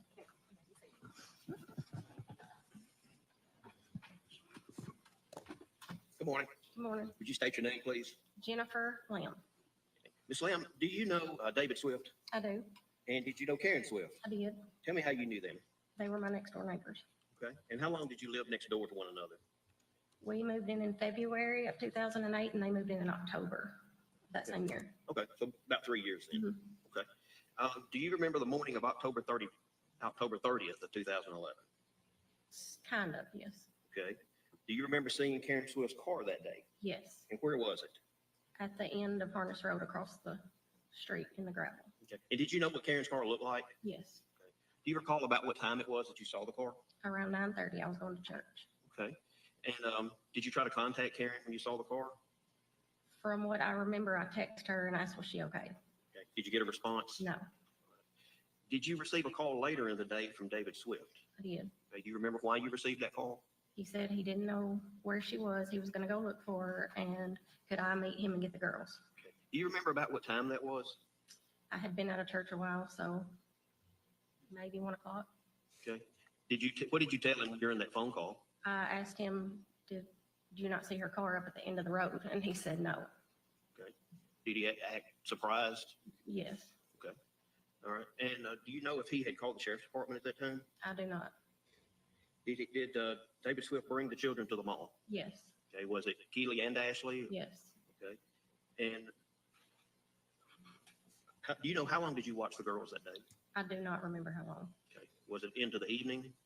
I honestly do not remember. Okay. That's fine. Did you know anything about David and Karen's relationship at that time? Just from being neighbors, I mean, Well, do you know if they were sharing a bedroom? no. Okay. You don't know about that. Did David tell you anything about Karen filing for divorce? Well, yes, And when did he tell you that? when she went on the trip to Orange Beach, Did he tell you anything else about that? just that she had went on a trip and he didn't know where she was.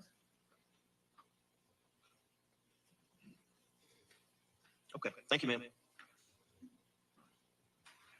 Madam? God, y'all mind, they're moving fast. Just briefly, Ms. Lamb, you were interviewed by law enforcement November the 3rd. Shortly afterwards, Karen went missing. Correct. You told them that you saw Karen's car on Millsville Highway, and you tried to text Karen at 9:37. That's correct. You did not receive a reply. I did not. You were home on that Sunday, October the 30th. After church, and I got them. Right, but were you home that morning, that Sunday morning? Yes, All right. So you were home over Saturday night, correct. and you left for church Sunday morning. Yes, All right. You live immediately next door to the Swifts. yes. Late Saturday night or early Sunday morning, and you did not hear a loud noise or any screaming or shouting or I did not. nothing out of the ordinary. No. You can see the Swift home from your house. If I go out my back door, Okay. How far is your house from their house? David Swift Is it an called acre? you that afternoon acres? after you got out of church. correct. He told you that he wanted you to watch the child or the girls. Yes. He had both girls. Yes. They were at the house with him. As far as I know, that's where they were. Yes, And that's when you told him you saw Karen's car. correct. He seemed genuinely surprised is what you told the law enforcement. Yes, he did. That could He be asked you acted. If you would watch the girls so he could find out what's going on. Correct. We can all act. He mentioned he was either called or was going to call the sheriff's department. I do not remember that. Okay. Did he tell his daughter when he dropped her off that he had to go because he had to figure out what was going on with their mother? I don't know what he told them. I'm talking about, you heard him say that. No, he told me that. Yeah, okay. I'm just trying to make sure because I'm looking at this statement. Yes, He had to figure out what was going on with Karen. correct.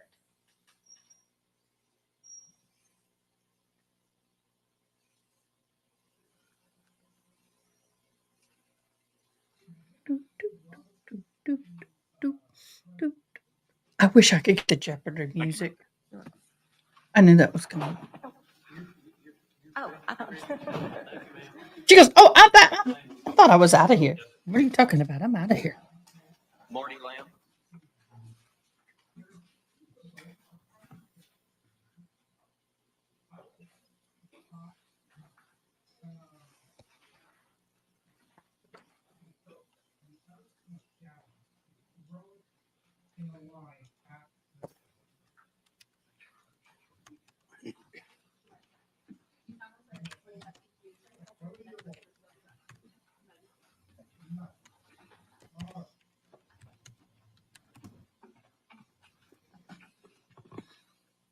Morning, Mr. Lamb. Morning.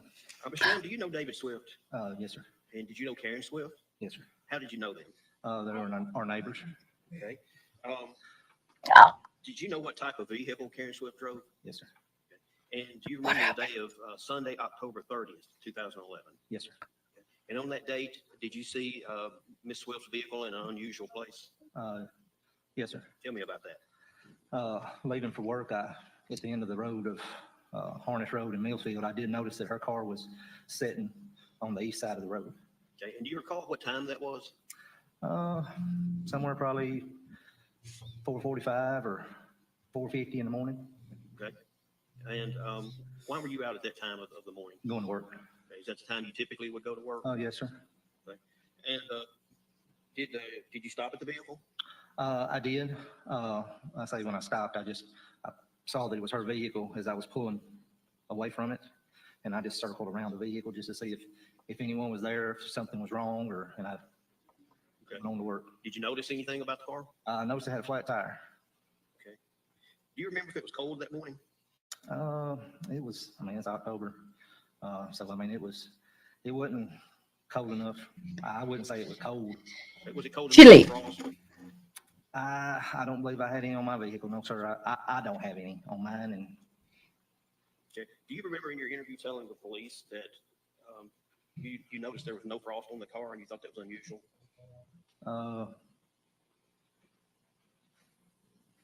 I don't remember that. No, sir, I do not. Okay. Did you call and report that the vehicle was parked there? No, sir, I didn't. Did you call David Swift and tell him? No, sir, I did not. Did you ever talk to him again after that? No, sir. Did you tell your wife that the vehicle was there? No, sir. Okay. Do you know how she would know that it was up there? She left to go to church earlier that morning. Okay. All right. Did she call you later and tell you that she saw the vehicle? She called me later and said that Karen was missing. Okay. And did you tell her at that time that you had seen the vehicle? Yes. Pass witness.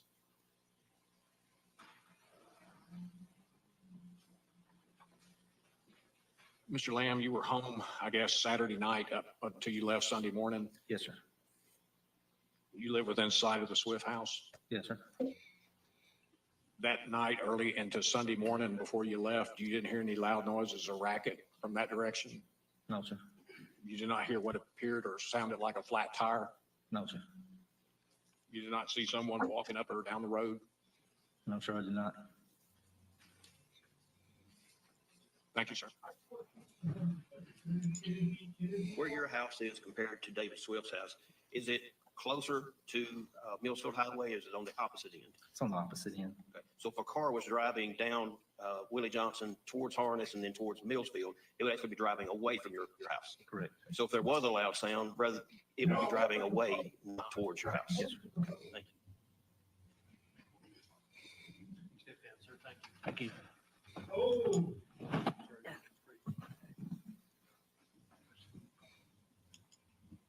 Jimmy Martin.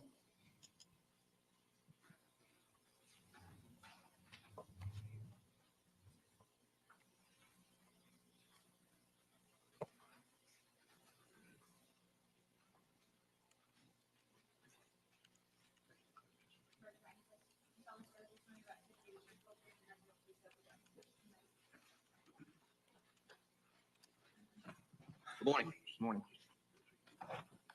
Would you state your name, please? Jimmy Martin. Okay, Mr. Martin, do you know David Swift? I did. And did you know Karen Swift? I did. Okay. And how did you know them? They lived a couple houses down. Okay, so was it on, which road did you live on? I lived on Willie Johnson.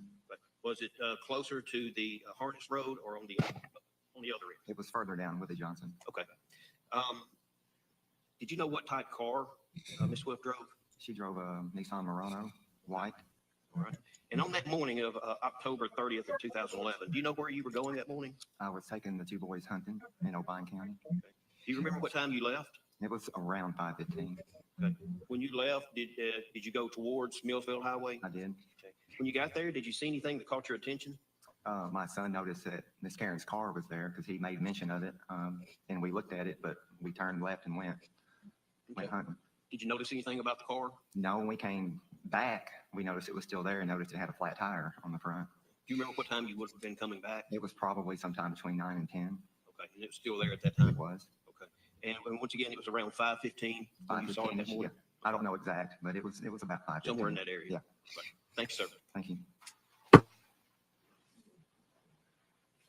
Mr. Martin? Yes, You live close to David Swift. correct. Did you go to the Halloween party that Friday night? I did not. Okay. You were aware that it was going on though at the Swift house? I don't think I actually knew. Okay. About that time, you were aware that David Swift had hurt his knee and recalled seeing him on his crutches? I did see him in the yard on crutches one day. I do remember seeing crutches.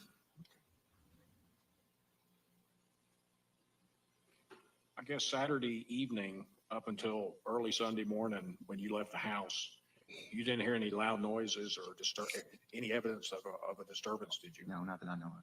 You know what a flat tire sounds like? Yeah. Rolling down the road? Yep. Did you hear anything like that? No.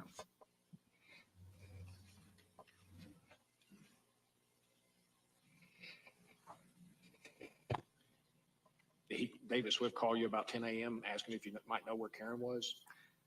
At some point, he told me that he didn't know where she was, but I don't recall when we had that conversation. Thank you, sir. All right. If a car was had passed Willie Johnson and was on Harness Road with a flat from where your house is, would it be difficult to hear? You would not have heard it. Thank you. All right, thank you.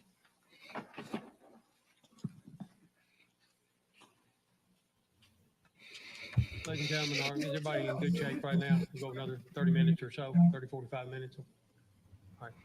If not, let me know. I sign or something, and then we'll deal with it. Okay. Go ahead and call you next week.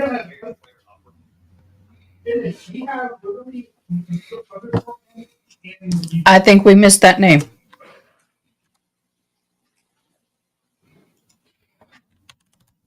Or something, and then we'll deal with it. Okay. Go ahead and call your next witness.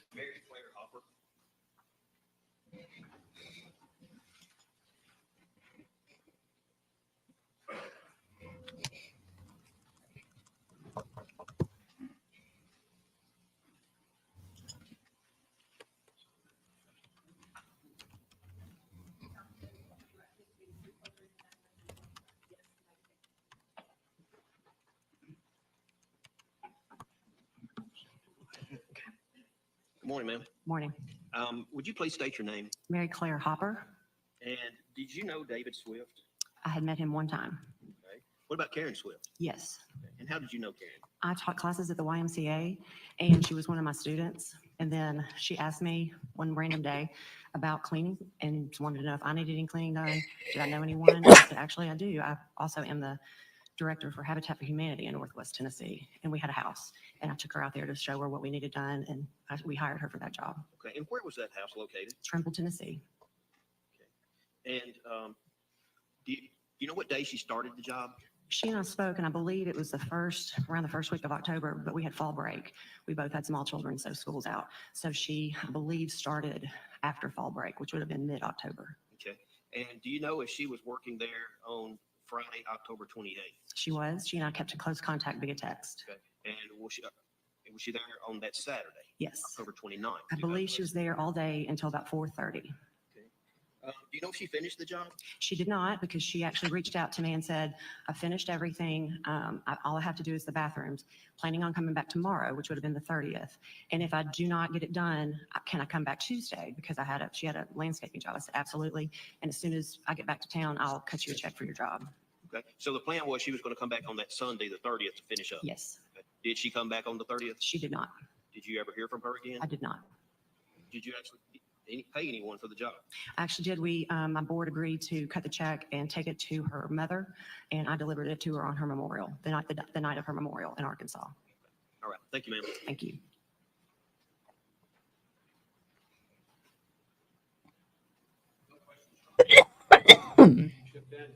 Thank you.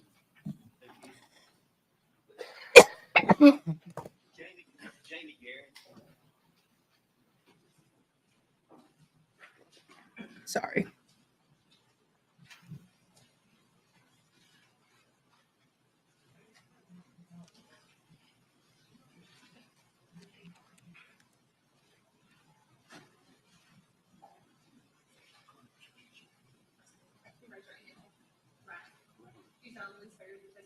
Oh.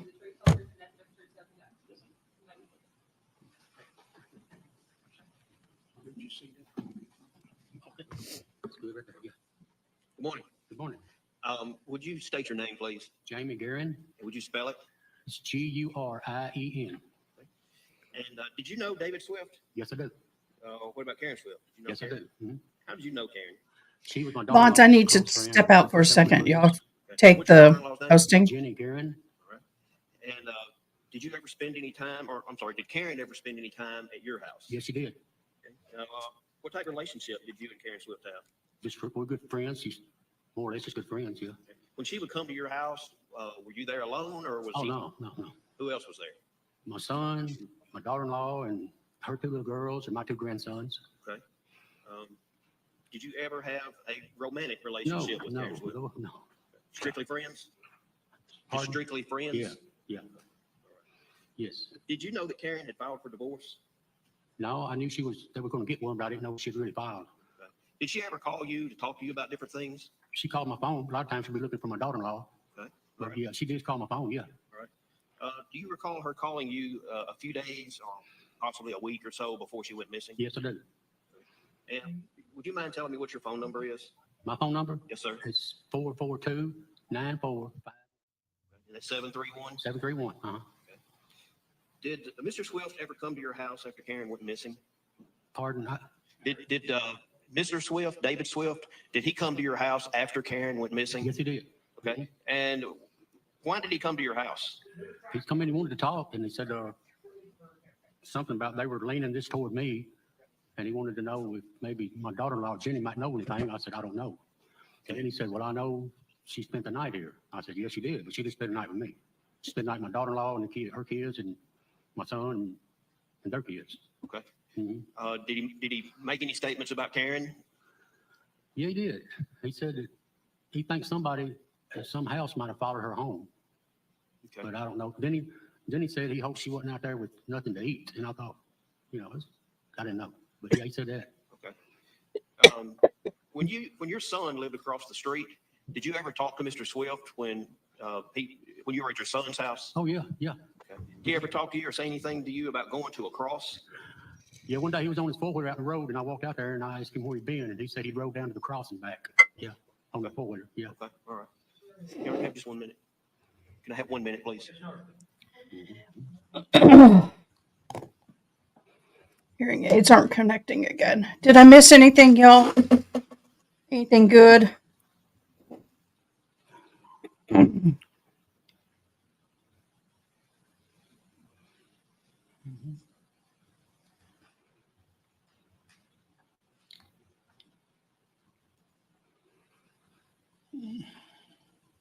Why are you not connecting? Mr. Guerin, on October 30th, do you remember receiving 2 phone calls from David Swift No. that you didn't answer? I don't think so. Do you remember calling him that night and talking to him? No, I didn't call him. No, I've never called his phone. I don't even, no, never. You never returned a call to him? I don't know. I don't think I did. All right. I'm pretty sure I didn't. No.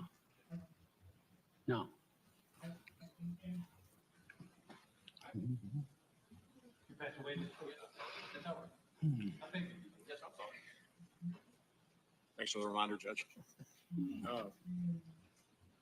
You said something about the cross. Is that down from where you live also? Is it? I didn't hear you. I didn't hear that. Where the cross is located, is that like a location that people go to and do things? I don't know. I never go there. You've been past it before. I've been down Harness Road. Yes, sir. Yes. It's where the cross is. You know what I'm talking about? Oh, yeah. Is there like a view of the river there, or do you know? A what? A view of the river. No, I don't think it's the river. Okay. I wouldn't think so. You say He may not know that. Okay. Well, that's close. Bogota, the community. Pardon? You could see Bogota, you said? You can see some of it, yeah, from on top of the hill when you go by there, if you look. Okay. You've noticed that when you've been by there? Yeah. Okay. All right. Thank you, sir. Dang. Okay. Excuse me. Man, they're flying.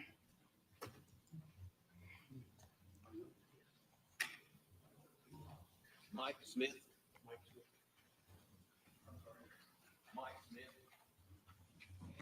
That's my brother's name.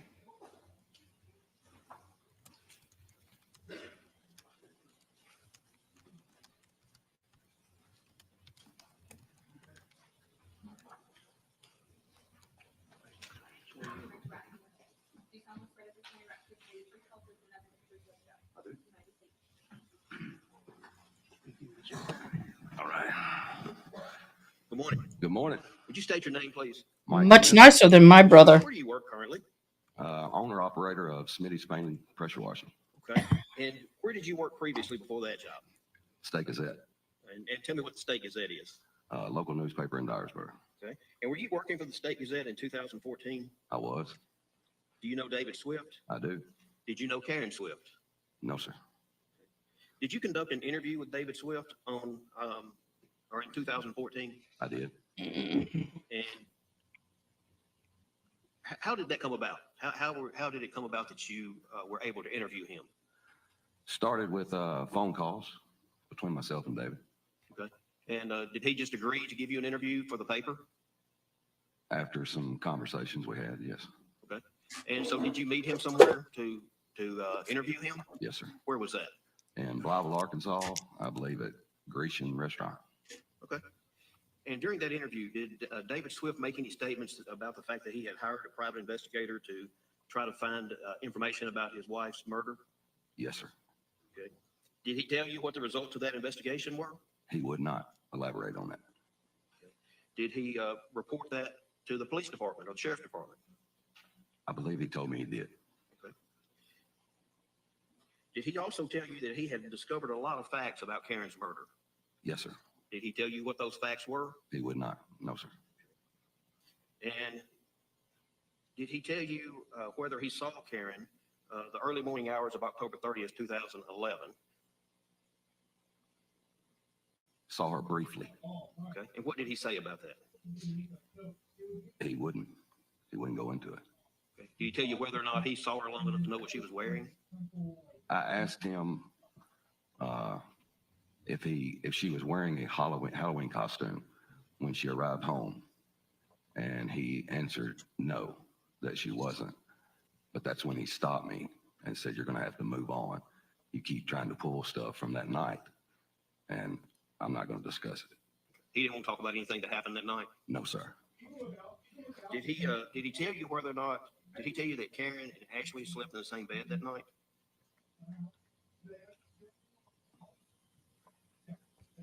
I don't think they didn't start off in the same bed. Did he tell you that Ashley was moved to another bed later in the night? Yes. Okay. So they started off in the same bed, but was moved to another bed later? No. I don't think he said that. Yes, sir. I'll rephrase the question. Yeah, let's do that, I think, Okay. rather than leading. Okay. Did Objection, leading. Swift say anything to you about where Ashley slept eventually that night? Eventually, yes. And where was that? With her smaller sister. Okay. And did Mr. Swift tell you why he did not go to look for Karen that next morning? Because it was not uncommon for her to leave early in the morning. Did he tell you which door that he had told Karen to come through that night? Yes, sir. Which one was that? Garage door. And did Mr. Swift tell you about his reaction the night the officers came to tell him that they had found Karen? Yes. And what was that? He was angry. He was angry? Yes. And did he tell you why? Because he was holding out hope that she would be found alive. So he told you he was angry that night that they came? His original emotions were, he was upset. He was angry. Okay. Did he mention anything about going into the closet where Karen kept clothes? During our interview, he talked about rumors that he didn't care, and stated that people don't know the number of times that he goes into her closet to smell her clothes and to feel like he's close to her, because he said he didn't get rid of anything. Okay. And did he tell you that he felt like the marital problems were caused by both of them or just by one of them?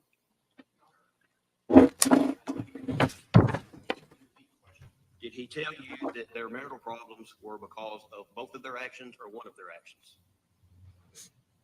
Can I answer that? Yes. Just a minute, do you have an objection?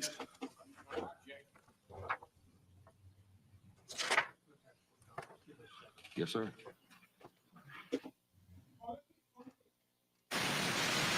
Oh. Okay, y'all. Interesting.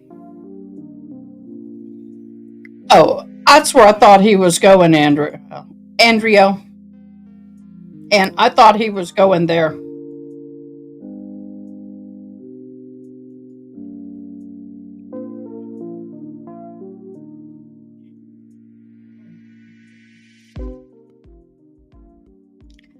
I, um,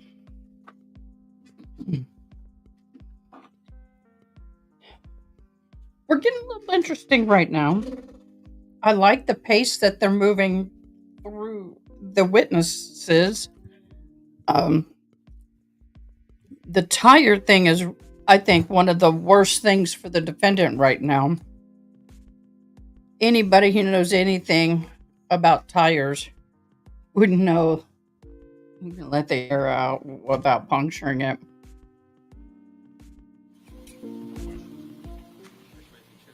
Very good.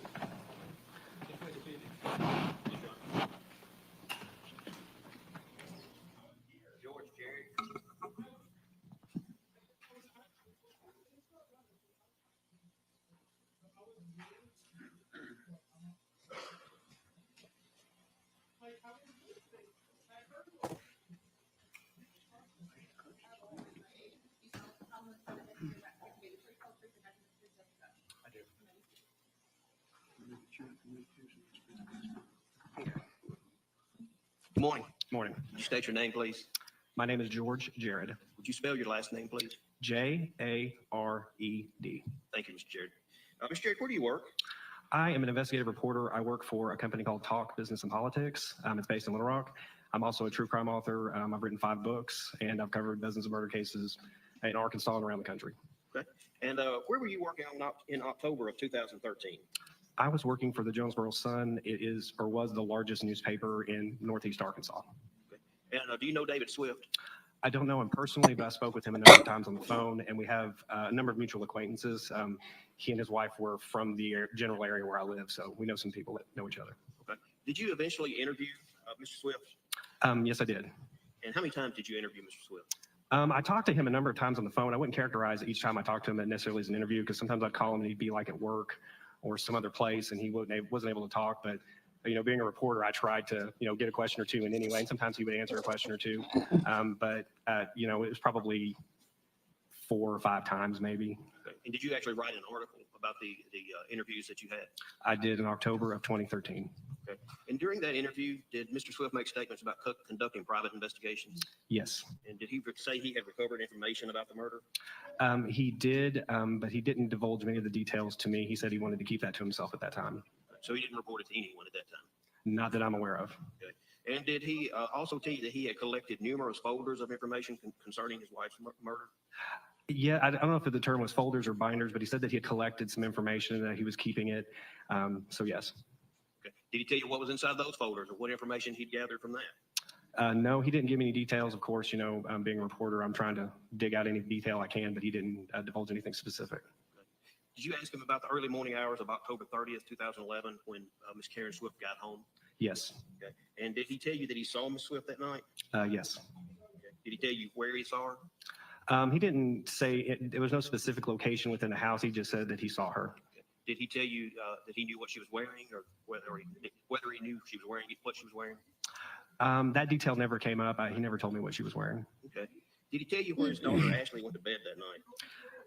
What he told me was that Ashley had been staying the night with some friends at a house, and that Karen had been out at the country club at a Halloween party. She left and was going to stay the night at some friend's house, and that Ashley called her and asked her to come pick her up and take her home. And so Karen did, and so early in the morning they arrived at the house, and he said that they went to bed in the same bed. Karen and Ashley? Karen and Ashley, yes. Okay.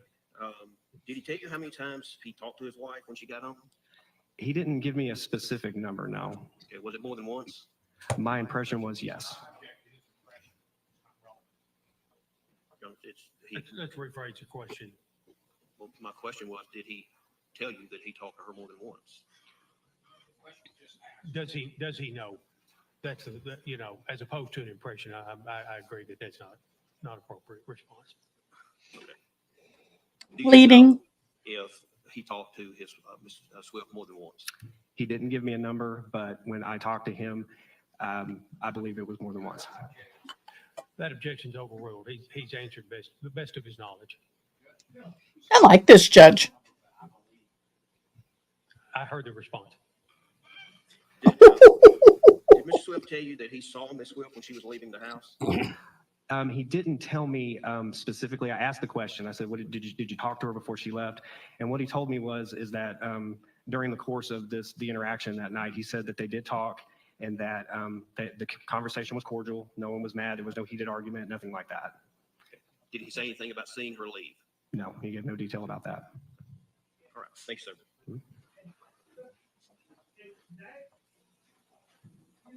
What year did you contacted David Swift, didn't you? I did. You hunted him down. I called him on the phone. Right. You sought him out. I did. Yes. Hunted? You were a reporter or Please. writer at the time? I was a reporter at Who were you a reporter for? the Jonesboro Sun. Okay. And you later published a book. Yes, Did you have a lot of different chapters about different cases in there? I did. It's an anthology style book, and each chapter is a different murder case that I've covered as a journalist. Okay. So you were looking for stories so you could sell a book for compensation? I don't know how to answer that. I mean, I guess I'm a writer. This is what I do for a living. It's my vocation. So I get, yes. I mean, I wasn't looking for any specific.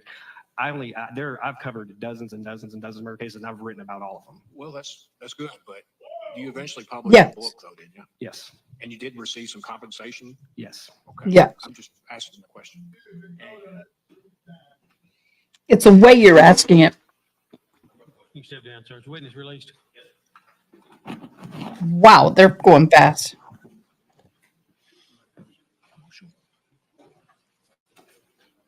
Do not.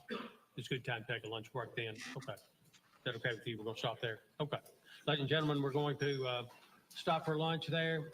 Remember again, Y'all, I think this might be a good place for us to stop.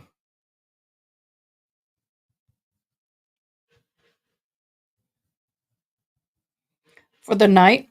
We will pick this up. I will probably be playing this during the break for the Karen Reed to get us caught up. Okay? Wow, y'all. What's your impressions? What do you think?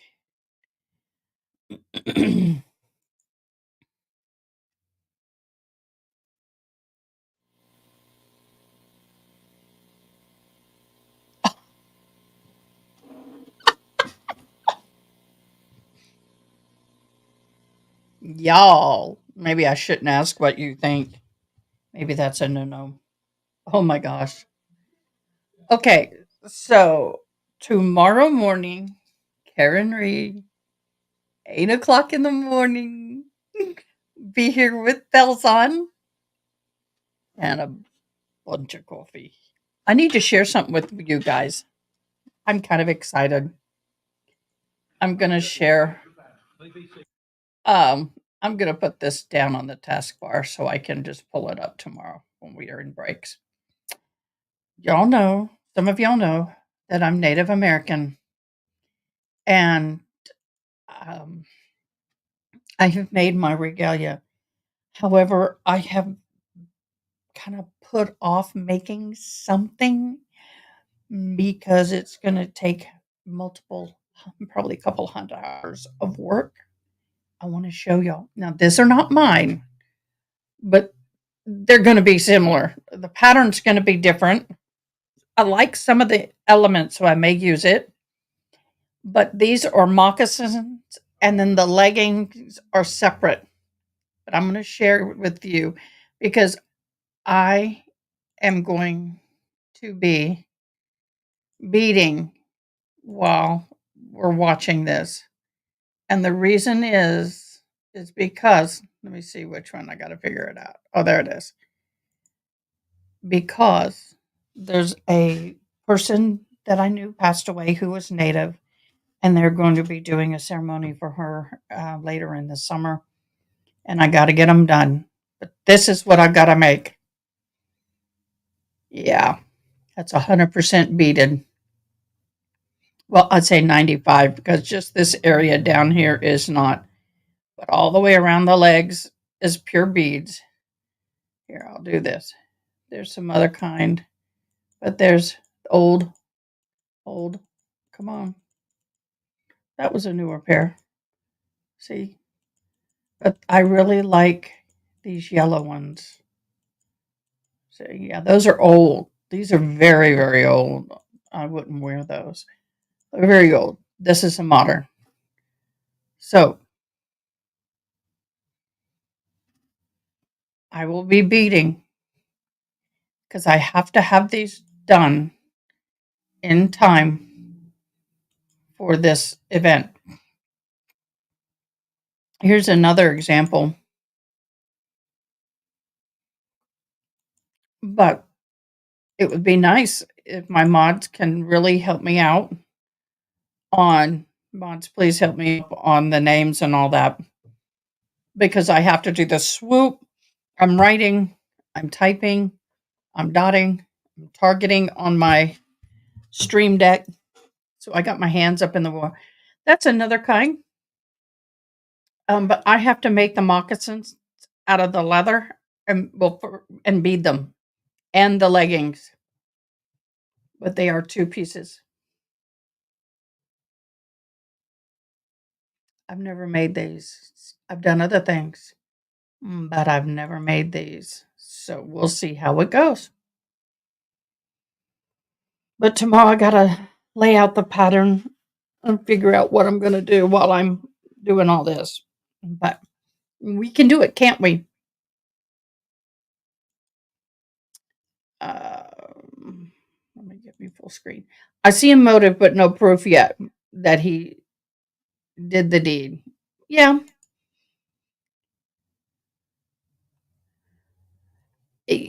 So far. Well, thank you. So far, that's all that we've seen. Um, yeah, it's going to be interesting. He's got the motive. I mean, just think about it. The child support, that's a lot of money, y'all. They were, I don't know. I don't know. But we'll see. Okay. I'm going to let you go. I am going to see y'all first thing in the. Oh, text Nana. Nice to meet you. Thank you for joining. We appreciate everybody who's hopped on here.